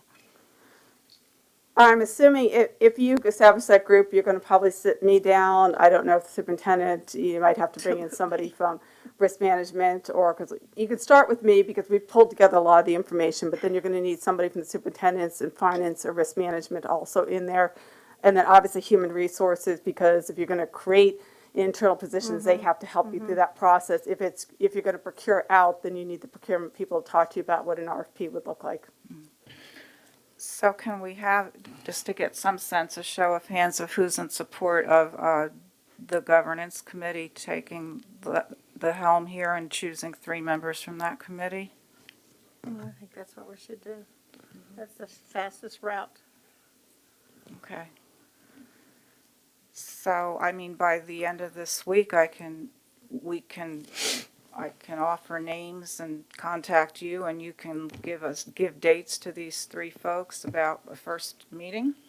Because I do get the sense. I'd be happy to organize that for you, and we'll take the information that the city attorney's office has already prepared for you about the current cost and anticipation. We can provide that for you and get you started. Now, again, there's likely, I know that the city council is covering it today at their retreat. I can show you the PowerPoint that they have. It's not going to show you much different than what I've just told you. But I would expect that there may be contact after today or sometime this week with, I'm assuming it'd be the mayor or the vice mayor, but I don't know that for Yes, sure. that's that minor detail, but we will get official word from you by morning, if not sooner, through the, that we would proceed as expected, barring any unforeseen action on the part of city council, yes? It does sound to me like governance would have to probably, if it's going to governance, example, whatever committee it would, you're probably going to have to call a meeting so that you can establish those individuals from that. Or it would be a special meeting of governance or sub-governance, in which case we're going to have to do the notices and things. So we would need to talk through procedurally how you get to do that. We'll just have the 3 appointed members from the committee meet with you, because that's how it would ordinarily work in a committee meeting where. Well, that becomes a problem. If it's 3 members meeting, it's not established governance date, I need to know when you're meeting, and we've got a plan for that. So, Yeah, no, I understand the notice, but it's not necessary for the full governance committee to sit and convene for the 3 members to be selected. Okay. Okay. All right, then, Mrs. Linetti, you're on again for us to refresh folks' memories. We got so far the last time with this, I think it was round 2 of our information sessions. as you remember, we started on some of the issues with collective bargaining. Remember, Mr. Mirror brought you up to date. Mrs. Woodhouse worked with you on some of that. It turned to me to start preparing you information having to do with some of what you have to put in place that has to be in place for you to be able to consider collective bargaining. What we were talking about last time, and I'm just going to read this pretty quickly, what has to be done. And again, as you mentioned, there would be you had 1 or 2 choices. You would either start the process and create a resolution, or if you don't do that and a petition comes on behalf of a group that is seeking to be certified as a bargaining unit, you will have 120 days to then produce a collective bargaining program, which means you can either start planning ahead of time or you will have to start that clock running once that group comes in. So what we were mentioning to you with the different things that you would have to consider, looking at that. So last time when I was talking to you, which this one I think is July, we were talking about the types of rights. What things do you want to collective bargain? You don't have to allow everything to be on the table for collective bargaining. So we were showing you some of the types of things that you would consider. And again, one of the things you have to talk about the different procedures, and there are a lot of procedures involved in this. So you would have to go through some of the things that you're seeing on the board. You have to create definitions. You'll have to determine what employee groups are, how you verify that, the procedures for decertifying and certifying groups. So those are things that would have to be written into a resolution or a policy. And again, what we were really focusing on the last time I spoke to you is what rights do you want allowed to collective bargain. Again, I'm not going to go back through a lot of this, but there are those things that are mandatory, those things that they can talk to you, and some things that you will not allow to discuss.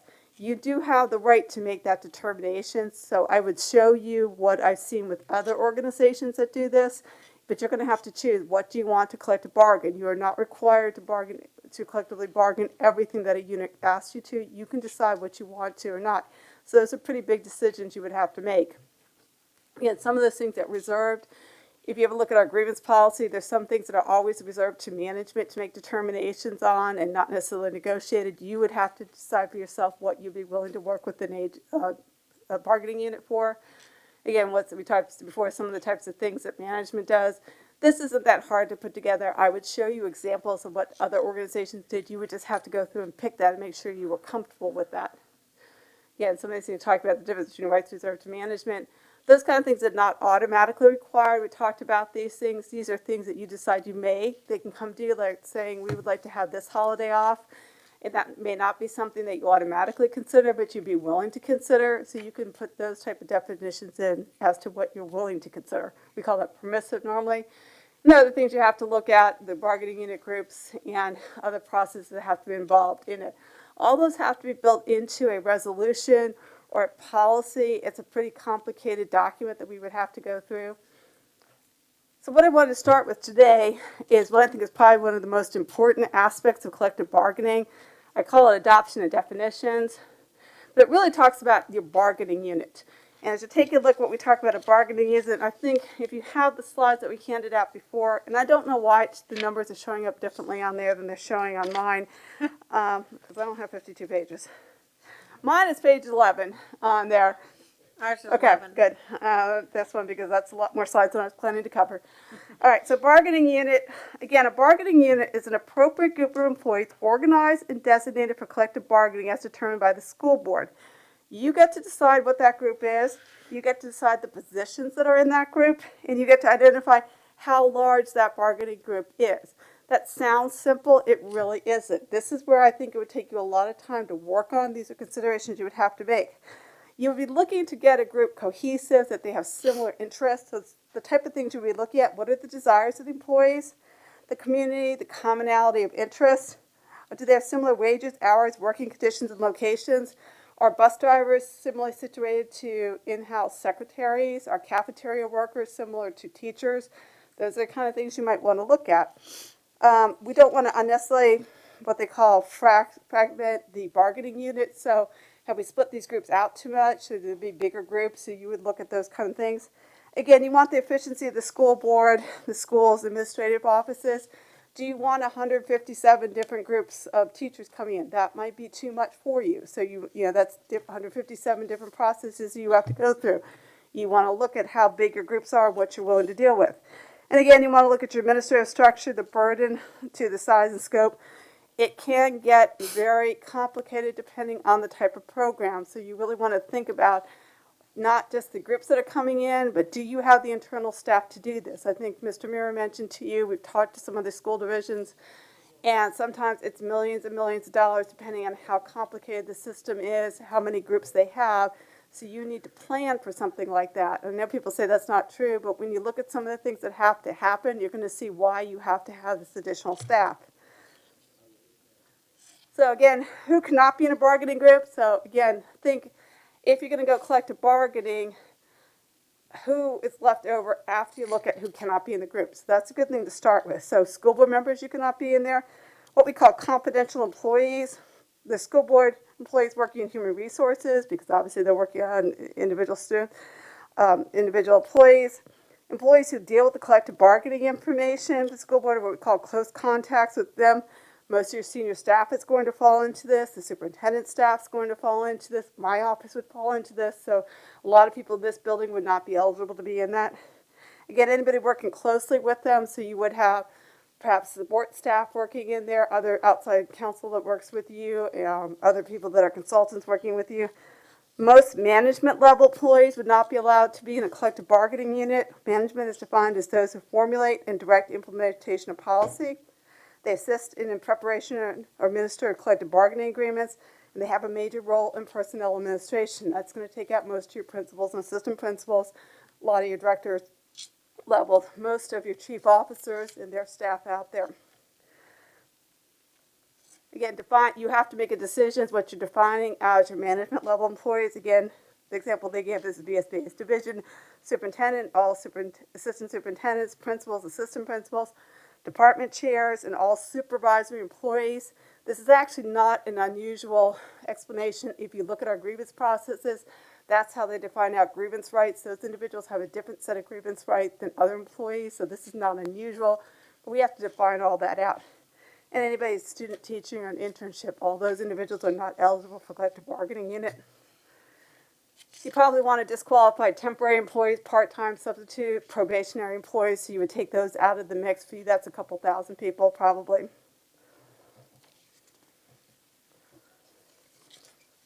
Again, we have to, this is where I think a lot of your work would have to be done if you look at collective bargaining. Which positions you want in a bargaining unit?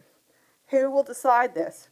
One of the choices you're going to have is if somebody walks in the door, somebody being a bargaining unit, and says, we are defining our own unit, in which case you're going to have to figure out whether that isn't a unit that you want, or you're going to have to create another alternative. So examples of that would be, what do you want to call as a subdivisional classification? What if all third grade teachers at a certain Virginia Beach elementary school decided they wanted to be a bargaining unit? So three third grade teachers at the school come and say, we want to be a bargaining unit. They have the right to put in a petition. Is that too small a group? Probably you don't want to be negotiating with three third grade teachers, but do you want to do all third grade teachers in the school division? That might be 3,000 teachers. Or do you want to do all elementary school teachers? Those are the kind of decisions you're going to have to start making. Can teachers or staff at one school come as a collective bargaining unit? Are they similarly situated? Do you want all of one elementary school coming and say, we want to be a bargaining unit? Or do we want to say, no, all elementary staff members in a certain position could be it? These are the type of nitty-gritty decisions you're going to have to make. Again, will the school board limit the bargaining units? You're not required to allow everyone to be in a bargaining unit. Some school divisions I've seen have said, we're not ready for everybody, but we'll start with teachers. So that's one option. You could say, we're only going to negotiate with teachers this year. That's all we're ready to do. Or we're only going to negotiate with bus drivers. Or you can say, we only are interested in collective bargaining with these two groups, people that qualify as teachers and people that qualify as bus drivers. Everyone else, you're not qualified to participate in collective bargaining. You would have to figure out if there's a definition that you want to follow. You're also going to have to look at what percentage of the bargaining unit employees have to agree to become a bargaining unit. Typically, it's considered 30%. That's it. So if you defined out, you allowed all the third grade teachers at a certain elementary school came to you, you have 3 third grade teachers, 30%. That means one teacher could say, I want to be designated as the collective bargaining unit for the 3 teachers in my elementary school. That's probably not appropriate. You don't want that to happen. So what would happen if you said all third grade teachers can qualify? Maybe the 3,000 third grade teachers in the school division, so 1,000 of those teachers would have to get together and decide they want to be classified as a bargaining unit. This is the kind of decision you have to make now so that you're in control. Otherwise, if you don't make a decision ahead of time, you will have to figure out when a group comes to you whether this is appropriate. So that's some of the stuff that you would want to talk to yourself. What do we want to define as a unit so that you're ahead of it and you know why you're choosing that particular unit? Once you have an idea of what you're going to define as a unit, you would then have to create a certification process. I do have examples of this. What do you have to do? You've got to write those procedures out. You've got to get them adopted into a process so that they know what they have to go through. Again, you would rather have this in place than have to develop it after somebody submits a petition to you. So it'd be better off if you thought through that. On a certification process, there's different types of certification we're talking about. One is the certification of a bargaining unit. Again, as we talked about, what percentage of designated employees in a bargaining unit must request to be recognized as a bargaining unit? You can decide this percentage. 30 is about a typical amount of that. Once you've decided that, then you got to think, how are you going to figure out who these people are when they're coming forward? So let's say a group of employees comes to you and said, we want to be designated as, and I'm going to go back to third grade, all third grade teachers in Virginia Beach City Public Schools. How are you going to verify that they're third grade teachers? How are you going to verify that they want to be part of this group? Are they submitting signatures into you? If they submit signatures into you, how did they do that? Many organizations require that you show a card, a membership card that you're part of this organization. Other times that you will see what they call an intent letter. I am not part of this organization yet, but if it becomes an organization, I intend to be part of it. It's the letter of intent. So if you had 3,000 teachers and you were looking at 30%, then you need 1,000 of those people qualified in that teaching category to produce a letter of intent or membership card saying, if this group becomes a bargaining unit, I intend to join it. That sounds easy, but who verifies that? Does your human resource staff start going through 1,000 cards? I will tell you, a lot of times in collective bargaining, there's concern about the management team doing this, so they often ask that you hire a third party to come in. So you would have to figure out, are we going to do this internally? So do we create positions to handle this, or do we hire a third party to do that? That's just something you have to figure out and plan for. There's also a certification of exclusive bargaining unit agent, how the employee votes and whether they will vote. So let's say you have a group and they want to designate whether they agree that somebody should be their exclusive bargaining unit. What's their voting process? So you can write that. They can come to you and say, this is how we do it. Or you can write it out ahead of time. So you might look at something like a secret ballot. Is that appropriate? Does the neutral third party verify the election? Who's doing that? Most cases that I've seen, they hire third party groups to come in and they'll do it. So it's not the administration looking at the votes, it's a third party verifying these are the individuals in the group. They voted, here's the tally, so this group won or this person won as the exclusive bargaining agent. Again, you just have to plan for that. You could have an internal staff that did that, but you need to figure out how many people do you need in staff to do that. If you don't have appropriate amount of staff members, do you need to hire it outside the group to do that? Again, as you mentioned, process, RFPs, how do you hire somebody to do that? Just a decision you have to make and plan for. And again, just basically in the certification process, if they come to you on a piece of paper and say, I want to be a bargaining unit, what more information do you want? You're going to have to figure that out. I have examples that we would use from other organizations. But again, what information does the petition group have to provide regarding communication? They did explain to you, okay, we want to be the bargaining unit. This is how we're going to talk to the employees in our bargaining unit. This is how we're going to communicate with them. You can have certain requirements. And then what information does the school want to have in order to verify that an employee has to agree that the bargaining unit is their exclusive bargaining agent? We mentioned that. Is it going to be cards, membership cards? Is it going to be letters of intent? How are they going to come in? Who's going to tally those? So that information has to be considered. Other things you would look at is, does an employee have to be a member, or is it sufficient that they intend? And what if the bargaining unit is accepted, but there are not enough employees to join it? So what would happen? You said, okay, you showed us enough intent. We've chosen you as the bargaining unit for third grade teachers. But in the end, you don't get enough third grade teachers actually joining, so they don't meet your requirements for bargaining unit. What happens under those circumstances? We need to develop a process for that. You also have to have a decertification process. If members of the group say they no longer want to be represented by this bargaining unit, what happens? Essentially, you have to have an election process for that. What percentage of the employees have to say we're not happy with this particular group? Is it 30%, the same group that had to come in? You just have to pick that. You have to do, again, a process. It would probably be some type of election coming in. You have to have a process. You have to have either human resources staff, a collective bargaining staff, or an outside firm that would come in and verify the signatures, verify the election and the process going forward with that. You have to pick time limits. Some of the suggestions would be you have to wait 1 year to certify. So if you verify your group and you start on July 1, you don't want to see November they've come back in the door and they want to change it again. That's a lot of time and money on your part to do this. So you would set time periods for that. How much information do they have to give to the groups that are people that are part of their group? How much time do they have to give that group to reconsider a change in that process? Again, not hard, just things that you would think are fair to the employees. And then what does the school board have to do to determine that there's been a request for decertification? What process are you going to go through? Are you going to vote on this? Are you going to have the superintendent bring you recommendations? How do you want to handle that? Okay, so that's all. That is all I intend to cover right now. None of this is impossible. There are examples out there, but this is a really important aspect of collective bargaining. Yeah, it's a lot.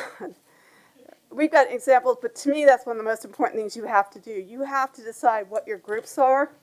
And again, I go back to time. You've got a lot of challenges on your plate. So you would, if this is something you're going to do, figure out how much time you need, and you have to seriously consider the time and the amount of expense. So we can't tell you. That'll be one of the other presentations we do for you. We could not tell you what it would cost and how much time it is until you decide the size and scope of the program that you want to have. Then we can bring you examples and how much time it's going to take. And then the superintendent would then be able to evaluate for you, this is what we think it would cost and whether we can do this internally or whether we think you need to hire outside groups to do that. So one of the next steps you would have to make is, if we wanted to go down this route, can the superintendent staff come to you and bring you an estimate of what it is that they would need to do to help to implement that so that you get an idea what it would cost. Once you do that, you then have to budget for it. So those are just what I would present at this time. And we'll present the rest of this at another date when you're prepared to hear that. And so to recap, the earlier, not recap this, the earlier presentation covered our present avenues for employee input. Not using the best language, but I'm just refreshing everyone's memory, and that was mostly Mr. Mira, I believe, right? And that could have been at the retreat, if I'm not mistaken, I right? think there was a retreat, but I think there was another time they did it also. So now that this gives some sense of, more than some sense of the details and the resources. And so I guess I'm asking my colleagues, because the whole point of this is to just gather enough information ultimately to, as a body, reach a decision one way or the other, and what would be next steps on what, I mean, you mentioned, because we really still haven't gotten costs, that's. And I'm sure the superintendent could weigh in. It would be hard for them to tell you what it would cost unless they know the scope of the program. If you were going to allow all your employees that are eligible, you could be talking about thousands. If you said we're only going to do a small group like teachers, you might be talking about 5,000, and you're going to have one bargaining unit. That's a little bit different a program on there. And then, as I mentioned, some of these details that we would have to work out, third parties, staff required to do that. Once you sort of figure out where you're going in that direction, then I think the superintendent could say to you, we have staff inside, or no, that's just too complicated, and we would need to either hire somebody, which means create positions, or procure out to get companies that help you do this. I mean, we could do one of two things, because we're down to 3 minutes left for workshop. Consider this information and then provide feedback on where you feel you're at personally with this. What more do you feel you're ready now to make a decision? I'm talking now individual board members, or what additional information do you still want before we have a collective decision? Mrs. Anderson?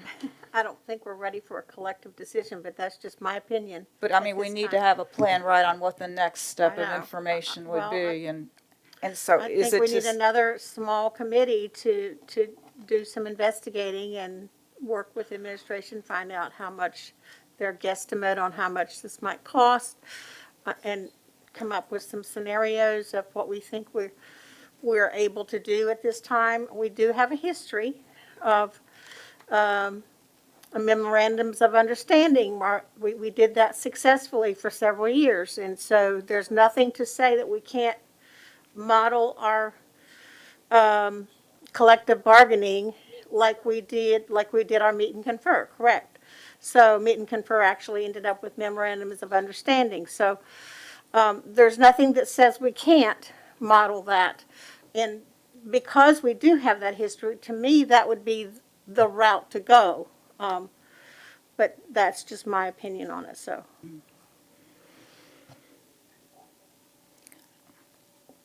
we could ask for one scenario to just, as a starting point of, it gives us some idea of costs with a single scenario.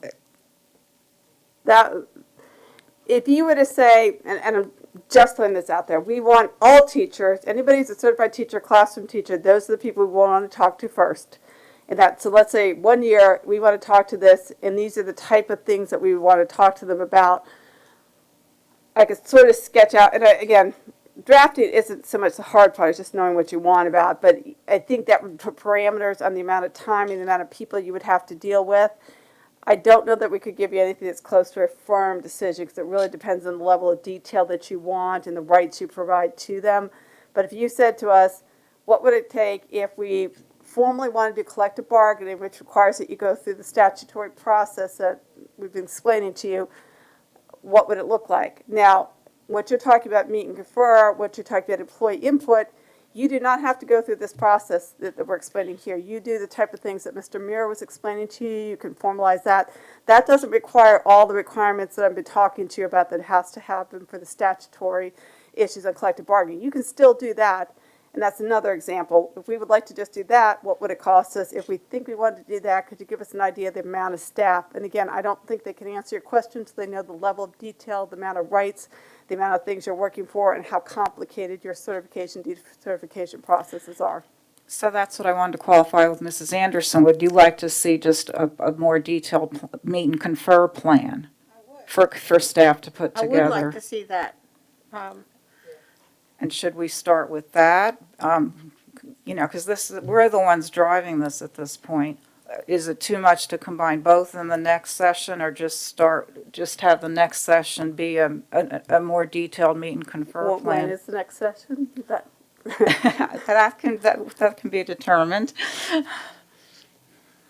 I think Human Resources has a basic understanding of what they've done in the past, but they still would have to give a proposal Right. to you. I could sort of try to work with them on if we had to do this process, what it would take, but it would help me if you give us some parameters as to, you know, all groups, no groups, and again, that wouldn't be your final decision. It's Well, I just- mean, as far as meet confer, are we on that point? If you're meeting confer, I would say that's not the technical collective bargaining that we've been talking to you about, so we don't have to go through the statutory processes.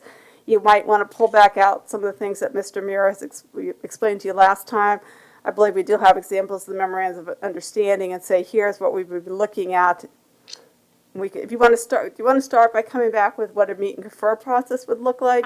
I I'm think that seeing would be some helpful heads for all of nodding. us. Yeah. Ms. Owens? We'll I just try to wrap wanted this to- up in a few minutes. Okay, yeah, throw out, we really do have a lot on our plate right now. I'm not trying to push off this important collective bargaining conversations and continued having a timeline for that.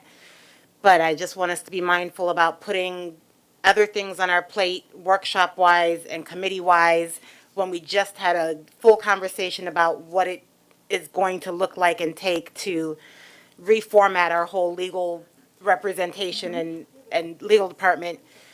We do a lot of, committees and work and stuff. Even this is a scheduled meeting. We don't have everybody here. To put more on people's plates at this moment when we know that we're going to have additional updates and challenges with our opening plan, and our staying open plan and our mitigation plans, I want to make sure that we're leaving sufficient time during our workshops to really be able to do what we need to do with the legal thing, with the opening mitigations as we move forward, because I feel they're both going to get more complicated in the coming months instead of less. So what I'm hearing is, yes, we can determine with the next quarterly forecast when the next session would be, but it sounds like we're looking, and it would be, it's work, but less the It sounds to me the what meet you're and saying confer is plan. rather than look at the statutory collective bargaining at this point, you would like to look more at a meet and confer or employee input, something that was explained to you before, and get an idea of what that would involve without necessarily going to the formal collective bargaining process. So that, at your quarterly forecast or working with the superintendent, that may be the direction. And if that doesn't meet what you're looking for, then we can come back to you with what the statutory process would require. That, I think, yes, nodded I agree. heads. All right, it's 5:33, so with that, we're workshop adjourned. We'll reconvene here 6 o'clock for formal meeting. Thank you all.